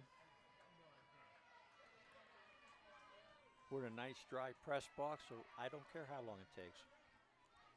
Doesn't matter to me. Yep. Got lights here too, so comes the 0-1. There's a couple lights already on. That's a swing and a miss, strike 2. A Crane Room update. Claysburg, Kimmel, and Union are tied at 5 in the bottom of the 6th. And we're tied at 6 here in the top of the 5th. Comes the 0-2. Swing and a miss, strike 3, Hilligas. Gets out of the inning with only giving up the leadoff home run. 1 run on 1 hit, 2 errors, 2 men left. We played 4.5. We're tied at 6. You're watching high school softball here in the Lawrence County Sports Network, powered by LCAP and the Trib Live High School Sports Network. Building Block Baseball is a local organization dedicated to and actively involved in teaching and development of local baseball talent. 3B provides weekly baseball seminars from January through May to enhance local baseball knowledge for players, coaches, and parents. Building Block Baseball is available for one-on-one development programs, team instructions, and group sections. 3B also provides Lawrence County with their own collegiate summer baseball team. The 3B Barons showcase top collegiate baseball talents of the area. Visit buildingblocksbaseball.com for more information and for their free downloadable documents and videos. Whether you're just learning the game, playing in college, or coaching a team, 3B can get you the building blocks of baseball today. Looking for a unique way to expand your business? Advertise on the Lawrence County SportsNet and be seen by thousands of viewers in the area and around the country on over 100 broadcasts each year. Visit lcsportsnet.com and click Advertise with LCSN. Final field, we're lucky to get back on the air. Dom and Vidge are doing the chicken dance to our right, so good job there, guys. You look good. Sure went out in the field, done it. Gave a real show. McKenna Richards will step in for Everett 0 for 2. We're tied at 6 here in the bottom of the 5th. McKenna Richards, part of the volleyball team, senior, hoping not to play her last game today. Fouls this first pitch off a strike. Yeah, wind blown out towards right center. That ball by Newman didn't matter which way the ball was, how the wind was blowing. It's listed 217. That ball probably went about 240. At least. The height was what amazed me. Comes the 0-1 ground ball, third base. Quinn with a throw over. Good way to start, one out. Didn't make too good a contact with that pitch. Out of the last 7 batters, Everett has not had a hit, 2 walks. So Quinn has settled down nicely since that 3rd inning. That wasn't all her fault either. Bring up Marissa Hillegas. 0 for 1 on the day, first pitch strike. Yeah, 4 errors on the day. Very uncharacteristic of the Lancers have that many errors. And when you get to this part of the state playoffs too. Ground ball, easy play there by Gabby Quinn, but throws it away. The ball's going. We have a obstruction call on Newman. Let's see if they're going to give her third base. I do not think they will. So an E5. Make it the 5th error in the day. Now batting first baseman number 8, Addie Wood. That was a routine ball. Yeah, she just rushed it. It was the same ball as the last one, and that one she just took her time, made a nice easy ball throw to first base. That time, I don't know what happened. Now Slipped bring out up of her hand or what? Dangerous hitter here in Addie Woods, 2 for 2 with 2 RBIs on the day. First pitch outside, ball 1. Yeah, Hunter Newman was called for an obstruction call as Marissa Hillegas was rounding first base, so they would have gave her second no matter what. If she would have been thrown out or not, they would have just gave her second probably because she would have probably had second. Comes the 1-0. Ground ball, there's Quinn again, throws over to first and a bad throw again.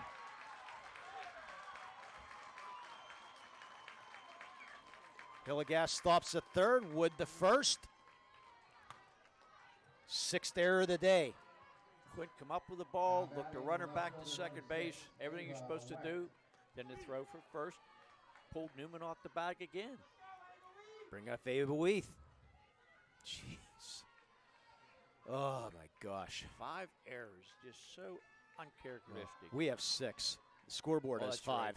Right. we do have 6. Yeah. First pitch up outside, and our health and motion physical therapy stolen base. 724-856-3683. Need a nice big strikeout or something back to the pitcher for force out of third base. Infield's playing back. Comes the 1-0. That's inside corner. Figured the infield might come in. Of course, you have the top of the order coming up in the top of the 6th for Neshannock. They need a big out here. No matter where it's at. Comes the 1-1. Outside, good pitch there, good waste. Yeah, but you got 8 and 9, Jay, right now. Then this is where if you can get 2 big outs, you do not want to see Chloe Price. As I said earlier, you want to see Nogue in the last inning. You do not want to see Chloe Price come up in this bottom of the 5th inning, sponsored by Preston Mazda. No, you don't. I mean, she only has the one hit, but she walked, and once she's on base, she has the speed. And that's down low, ball 2. Remember, you can visit PrestonMazda.com. See their full inventory for new and pre-owned vehicles. Get 0% APR for 36 months during their June sales event. I don't need a new car right now, so. I don't either. But PrestonMazda.com. Check them out. Comes the pitch. That's up high, ball 4. Addie Fry walks her, bases loaded. Now the infield you would think would be coming in here. Number 9 hitter Morgan Bowser. Actually, we're going to have a pinch hitter.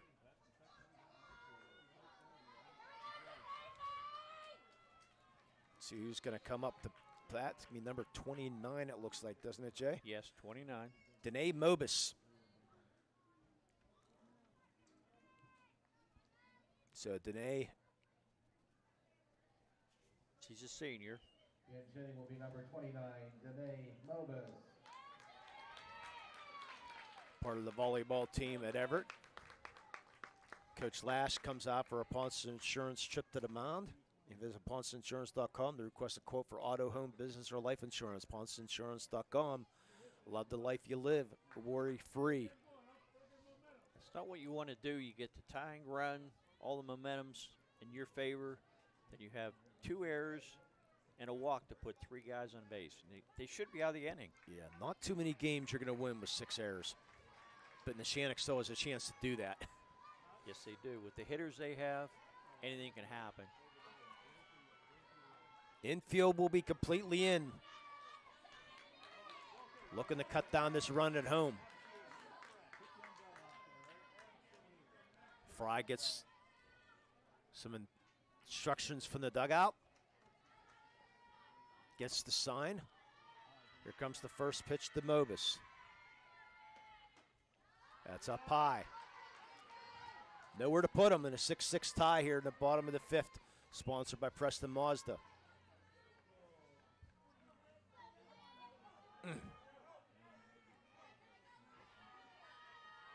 Comes the 1-0. Inside, 2-0. Everett fans like that call. You think she'll be taking his pitch, Lee? Oh, without a doubt. Make her throw a strike. Oh. What is that, 4 straight balls or 5? I believe 5. Yeah, if I'm coach, I'm telling Mobus right now, don't you even think about swinging right now with a 2-0 count. As I said, the coach told her to swing, and she fouls it off. Jeez. Wow. Pitch was there, though. I mean, give her credit. Isn't it funny how you think something and they completely... This is why I announce. This is why I don't coach. Wow. I would have took a pitch, too, or told her, take a strike. Fry taking her time. Here comes the 2-1. That's low and inside, ball 3. Nowhere to put her. Marissa Hillegas at third, Wood at second, Weath at first. In a tied ball game here in the bottom of the fifth, sponsored by Preston Mazda.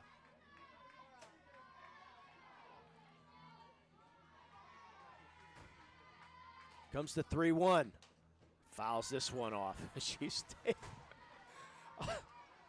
I'm surprised, but nonetheless. She takes a nice, healthy cut, Lee. Well, she is a senior, so I'm sure she's had quite a few at-bats. 3-2.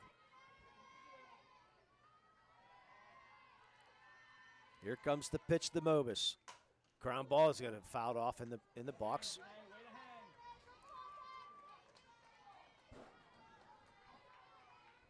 I'm sure we'll probably see Morgan Bowser come back out to play short in the top of the 6th inning. I'm sure we will too. More importantly right now, Mobus in the box. Need a big strikeout here.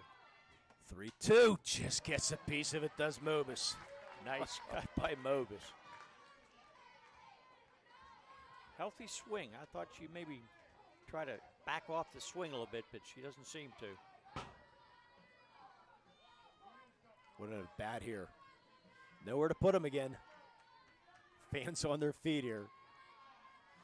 Everybody on edge. Payoff pitch again. Swing and a miss. Strike 3. The high heat, she couldn't hold off on that pitch. 2 outs. But now the dangerous Chloe Price, 1 for 2 in the day. Up the bat. She walked the last time up, so she does have a good eye. Oh, if Neshannock can get out of this inning after those 2 errors.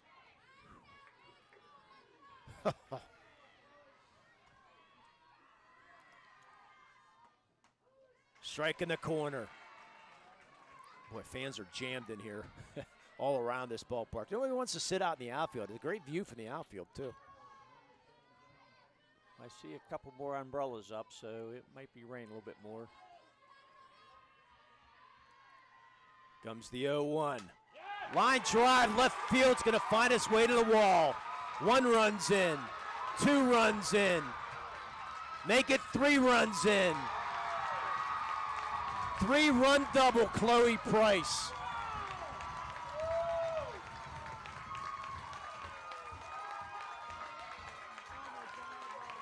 Like you said, Lee, you did not want Price to come up.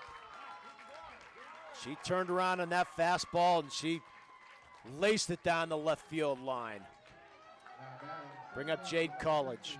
Blaze had a hard time picking that ball up, or she might have been able to save one of the runs, but once she fumbled around the corner of that ball, the runner had easy time to score. Fouls this one off. Boy, what a big hit. Wow. Three-run double. Second double of the game. The thing was, it wouldn't have been for the 2 errors. They would have been out of this inning. She wouldn't have come up the bat. It would have been a 1-2-3 inning. Yes. Well, actually 1-2-4. Yeah. Because with the walk. But still, you're right. Those errors come back to haunt. Well, the walk was after the 2 errors. That would have been a 1-2-3 inning. Well, that's right. Yeah, my fault. Yep. Either way, the errors come back to bite him right now. Good thing there's 2 innings left.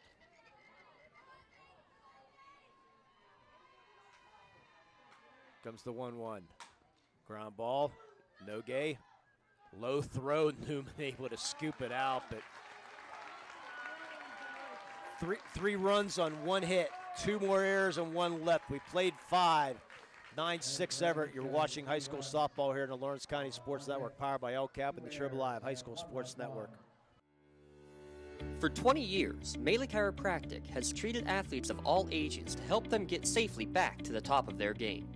Melee Chiropractic has 3 full-time doctors in their office, and all 3 are former area athletes who have had to battle injuries throughout their careers.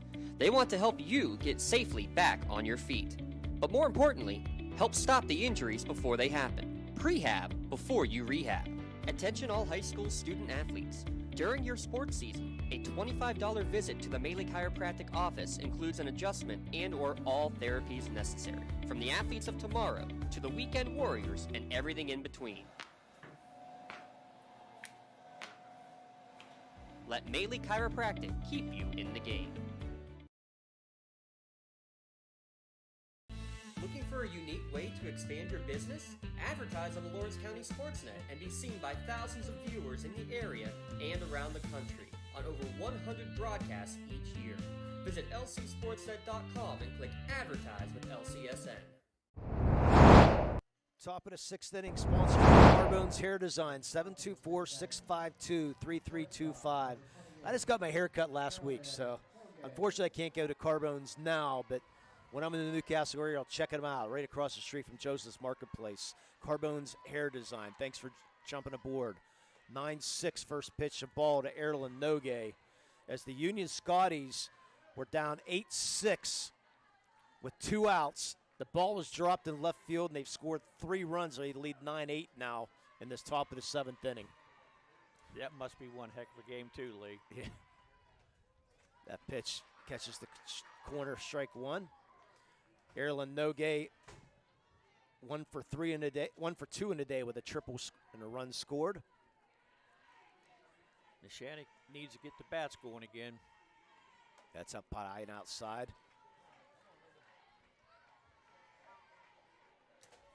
We're lucky, but I thought I heard Mr. Dawson screaming from Norwin. So. Well, he heard you screaming from here when Newman hit that home run. Ground ball right back to Hilligas. Big first out. Big first out. That doesn't happen too often. Now batting center fielder. Bringing Jaden Nogue, who's 2 for 3 in a day with a couple RBIs. She has 2 big singles. Boy, if you want to get through this top of the 6th unscathed if you can.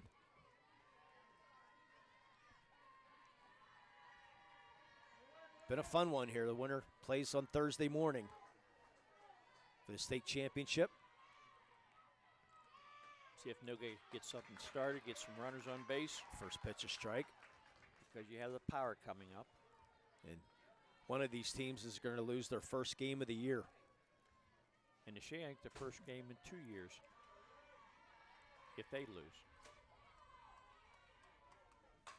Fly ball, left field. Weeth has a track on it, makes the second out.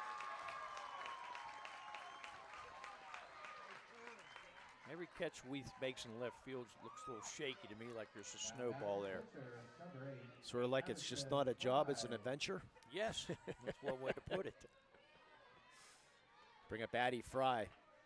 2 for 3 in the day with a run scored.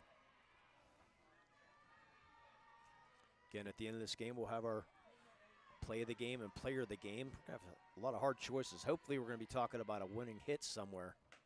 There's a strike. Neshannock needs some base runners here. Because we're going to let Dawn go down and deliver the shirts. Just in case Neshannock loses, we don't want to see a pie.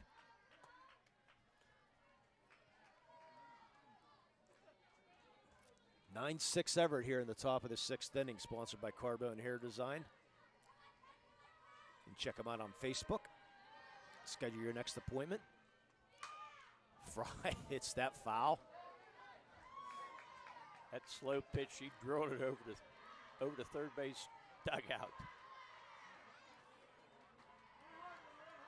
And the Neshannock bench up on their feet, cheering on Addie. Comes the 1-2. That's up high. Good waist pitch there by Hillegas. It's a good hold by Fry. Said Olivia off the IUP. Muskie's in front of us.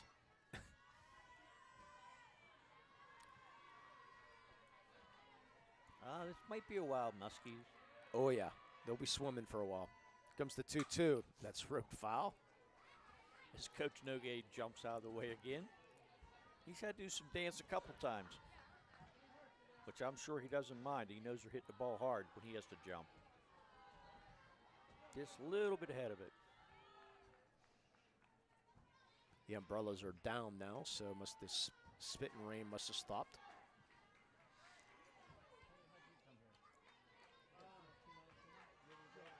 It's not a sunny day, but with this field, I think it drains very well.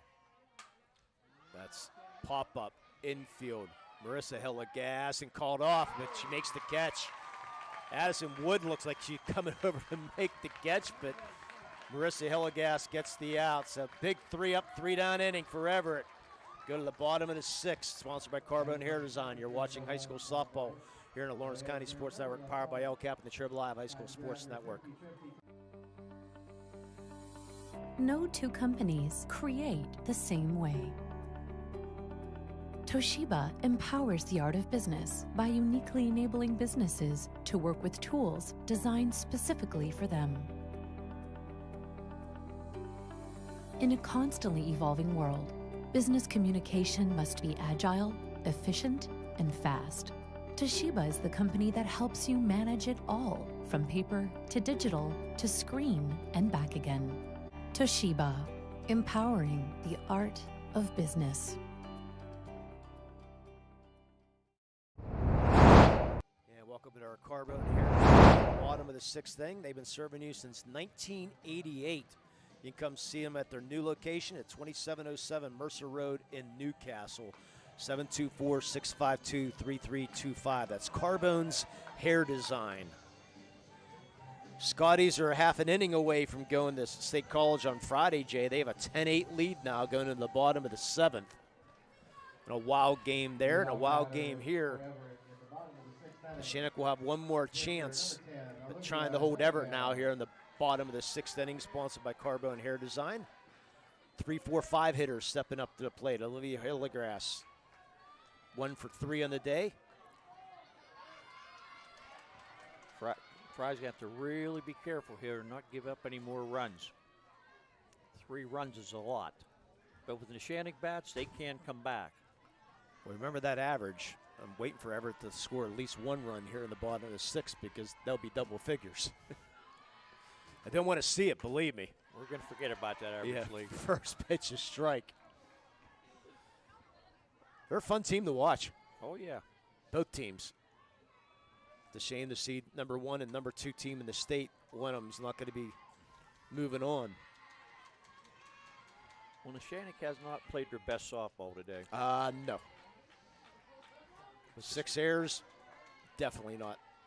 In a couple of the questionable plays, they weren't errors, but they didn't make the routine play they should have made. But they still have an inning to get it back. We just don't want any more runs to score. Yeah, 4, 5, 6 hitters will be leading off the 7th, but like you said, they need to get out of this inning. Comes the 0-2. Change-up. Good job by Hillegas to stay alive. Thanks for the Everett faithful tuning in to LCSportsNet.com, powered by LCAP. And for either Everett or Neshannock, whichever team makes it to the finals, only video coverage will be by PCN. Comes the 0-2. Fouls it off. So if you see any other video link on Thursday morning at 11 o'clock saying you can watch the game on this link, do not click it because it will be spam, scam, and thank you, ma'am. Do not click it because no one else can video the game except PCN on Thursday. There comes the 0-2. Just outside. So many fake links out there. When I was trying to look for this Everett and Neshannock game, just trying to find some research, I found 5 links already up for this game that were bad, just for this game. It's a shame, but with modern technology, you have to really be careful what you click on. Change up. Good job there by Hillegrass to stay alive.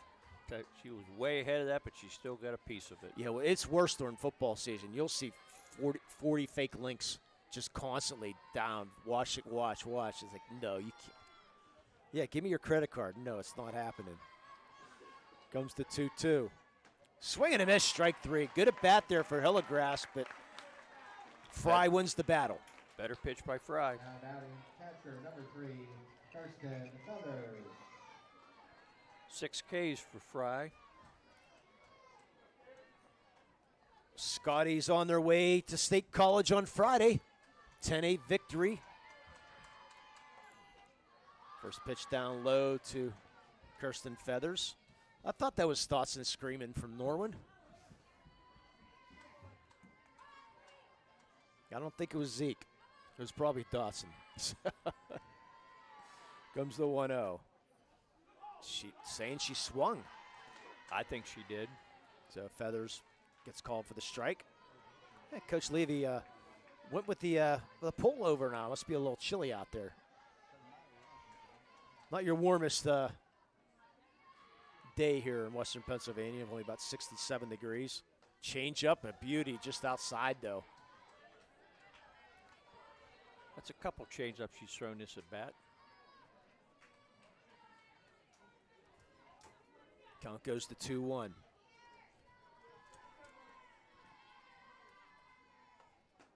That's down low, ball 3.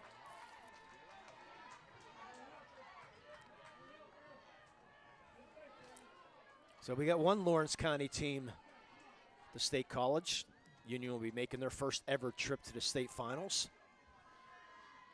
Comes the 3-1 pitch that's lined in the center field for a base hit. 1 for 4 in a day. She's reached errors on 2 errors today. This time she's reached base for the 3rd time in a clean single. Nice hard hit ball. Bring on McKenna Richards. Richards 0 for 3 so far with a K and a couple groundouts.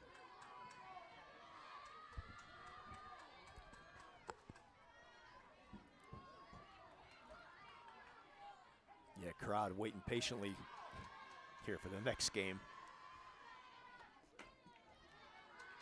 First pitch outside. Yeah, Jamestown, and I can't remember the other team it's playing. The Muskies, I think they're trying to make their first ever trip to the state finals. Pop up, infield, Fry gets called off by Newman. Newman will make the catch for the 2nd out.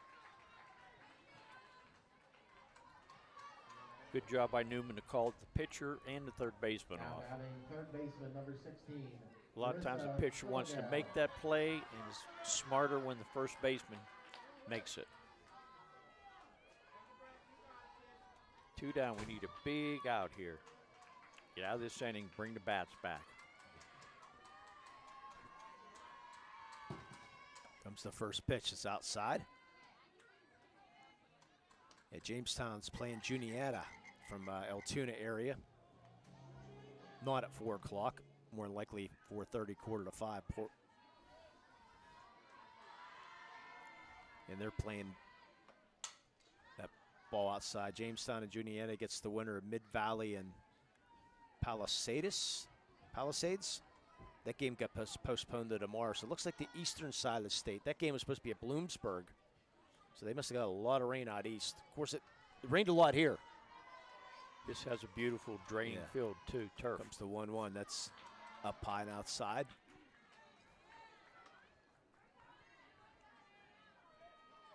Yeah, they're playing games at Mount Aloysius today for baseball also, with a turf infield and a grass outfield, but hasn't rained in 3 weeks, so the outfield's probably fine. Comes the 2-1, change-up, strike 2. Nice pitch by Fry. Had a batter completely fold.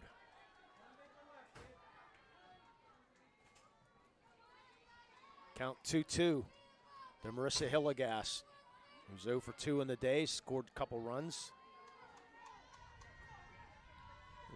On base with a walk and an error. That's outside, ball 3. Yeah, Mount Lebanon was going to be playing at 4:30 today at Mount Aloysius College. It looks like that game's still on. But again, the eastern side of the state getting canceled. Comes the payoff pitch. Fouled up out of play. So the thing with baseball, though, too, it's good for this side of the state getting their games in, because they might have a pitcher available for Thursday or Friday at State College. Like you said, softball doesn't matter. Saturday, yeah. Comes the payoff pitch. Fly ball, shallow center field. Nogay took a bad jump, and she's going to come in and make the catch. Jada Nogay broke back on the play and then used her blazing speed like, uh-oh, going to get it. Lunges forward and makes the catch. That was a beautiful catch by Nogay. I'm sure the run would have scored in that one. No runs on 1 hit, no errors, and 1 left. We played 6, do or die for the Lancers. 9-6 Everett. You're watching high school softball here in the Lawrence County Sports Network, powered by LCAP and the Triple Live High School Sports Network. Are you looking to make a difference? Well, here is your opportunity. Lawrence County Child and Youth Services is looking for compassionate foster parents now. If you are over the age of 21, in good health, and wanting to help a child in need, we're in need of you. Receive free training and compensation by becoming a foster parent.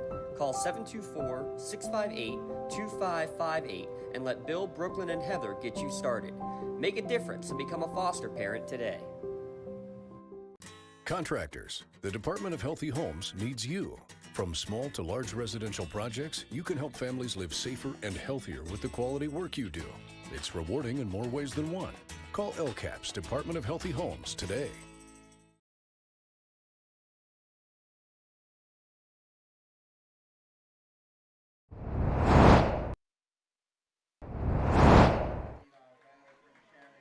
Do or die for the Neshannock Lancers in our Crane Room Grill 7th inning.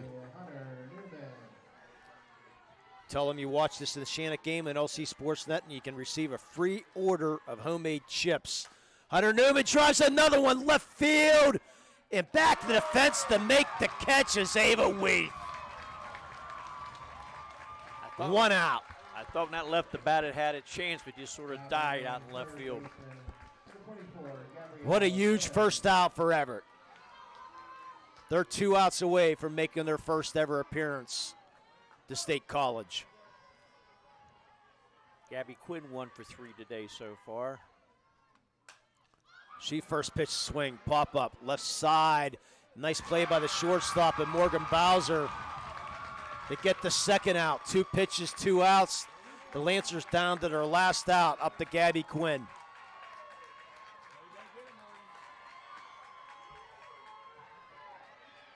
Now batting catcher number 14, Gabrielle Perrod. Excuse me, Gabby Perrod, excuse me. My fault. So Perrod up. That was Quinn who popped it up. My fault. Boy, she's first pitch swing and a strike. Down to the last out are the Neshannock Lancers.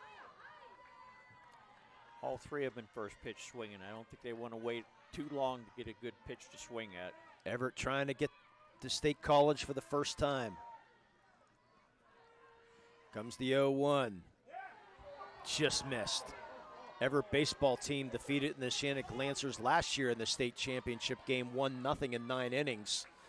So the softball team trying to get back to State College. The Everett fans in front of us are going ballistic after that called ball. Ground ball, shortstop, Bowser, throw over the first. Everett on their way to State College.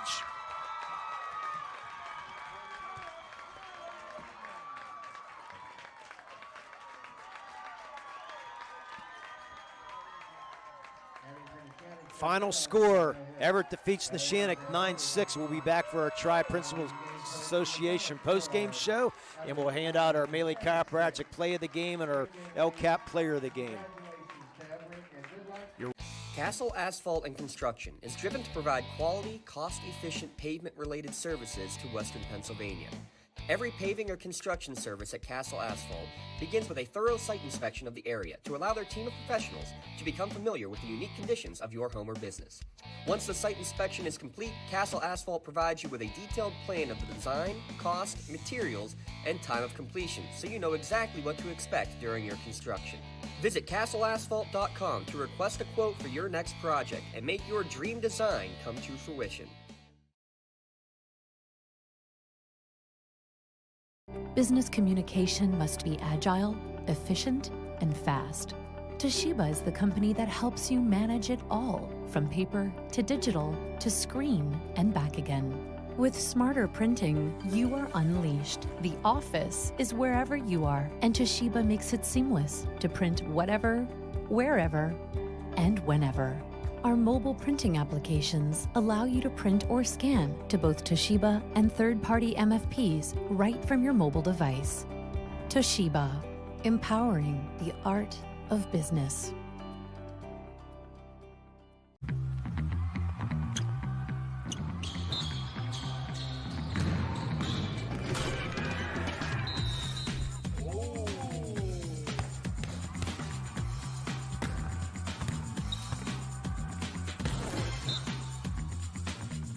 That was awesome.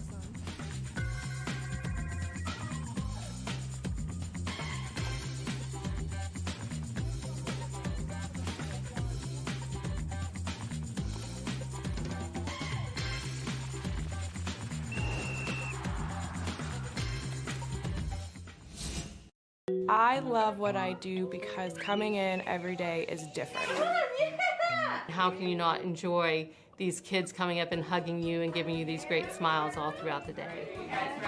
Seeing the progress that our kids make every single day is one of the reasons I love coming to school. What should we do? We have fun. LCAP Early Learning Centers is hiring. Help empower young minds in Lawrence County and become a superhero today. Apply at lcap.org.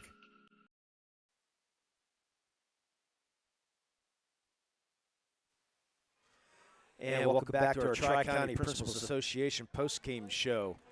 Well, Jay, the red and white team won. But just the wrong red and white. Yeah, but the wrong red and white, unless you're an Everett fan. So congratulations to the Everett Warriors. I mean, they're getting their pictures taken down there, and great job by them as they played a fantastic ball game, and this team can really hit. They only had,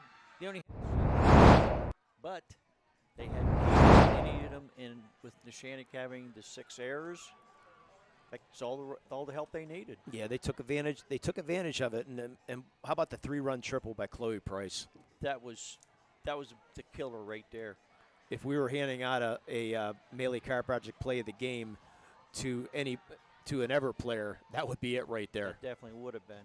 So a quick recap of this one. Everett jumped out to that 3-0 lead. Chloe Price led off with a double, and Jake College with a single, and then a wild pitch scores Price in, and after the first and third, she goes down to second, and then Olivia Hillegrass, she had an RBI single, an error by Erlen Nogay at short, 3-0.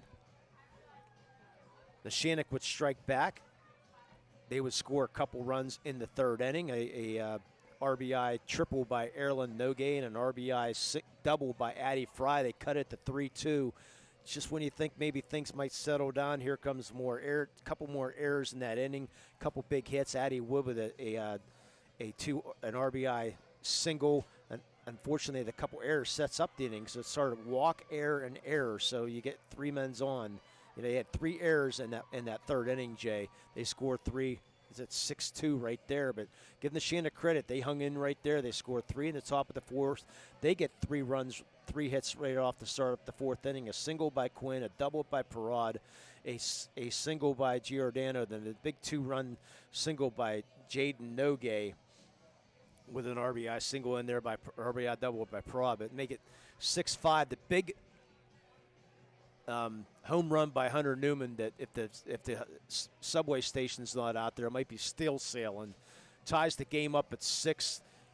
You get out of that bottom of the 5th inning, and you think, or you get through the top of the 5th inning, you're tied at 6. Let's get through the bottom of 5th, get some momentum going. But unfortunately, you get the first out, and then a couple errors. Unfortunately, some untimed throw or some bad throws by Gabby Quinn, unfortunately, loads the bases. You get an out, but then with 2 outs, Chloe Price comes through with a big 3-run triple down the left field line, makes this a 9-6 game.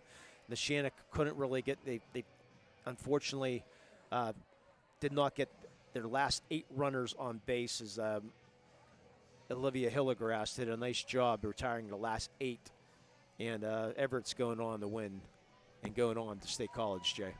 Like you said, it was a well-pitched game by both players, but you can't win too many games when you have 6 errors. I mean, Neshannock did have 10 hits. They hit the ball well. They got some timely hits, but without them errors, they win this game. 9 runs, 7 hits, 2 errors for Everett. 6 runs, 10 hits, and 6 errors for the Neshannock Lancers. But Everett undefeated. They'll play for the state championship.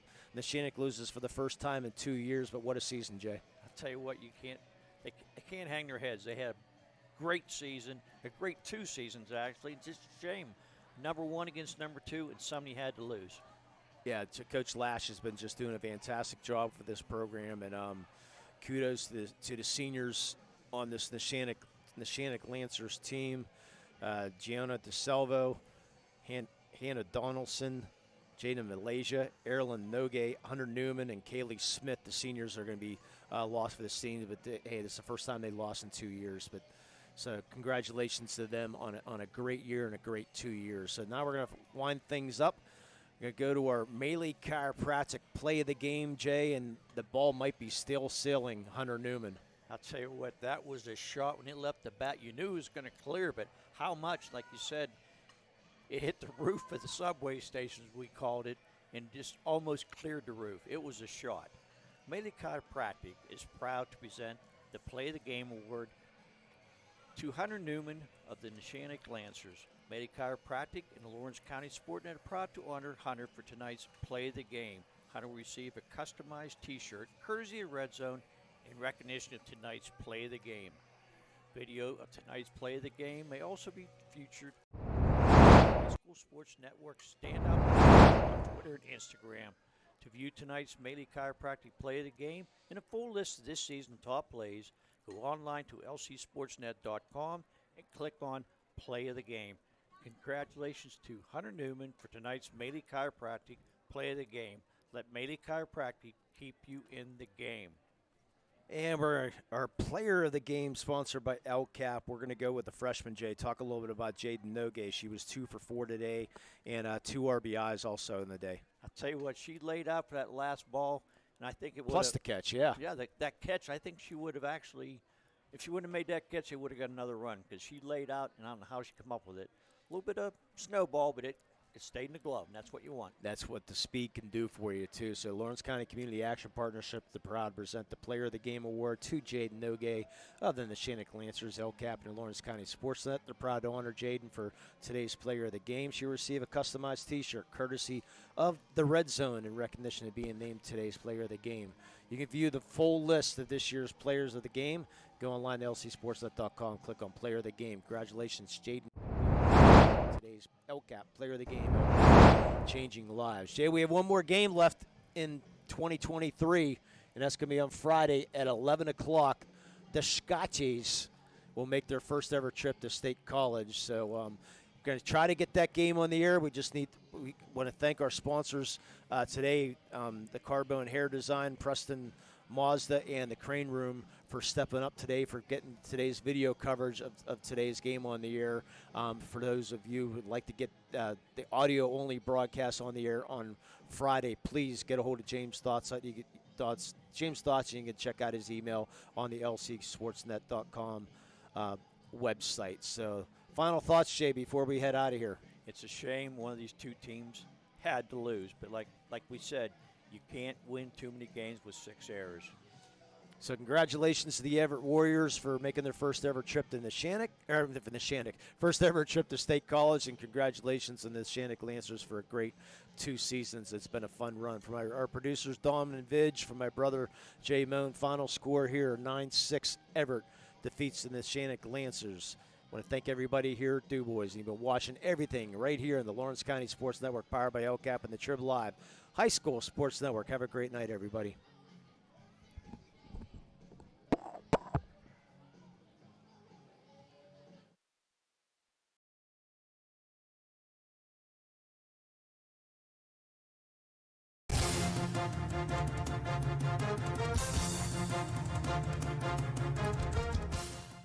Your voice for Lawrence County sports. The gold ball headed home to Newcastle. This is the Lawrence County SportsNet.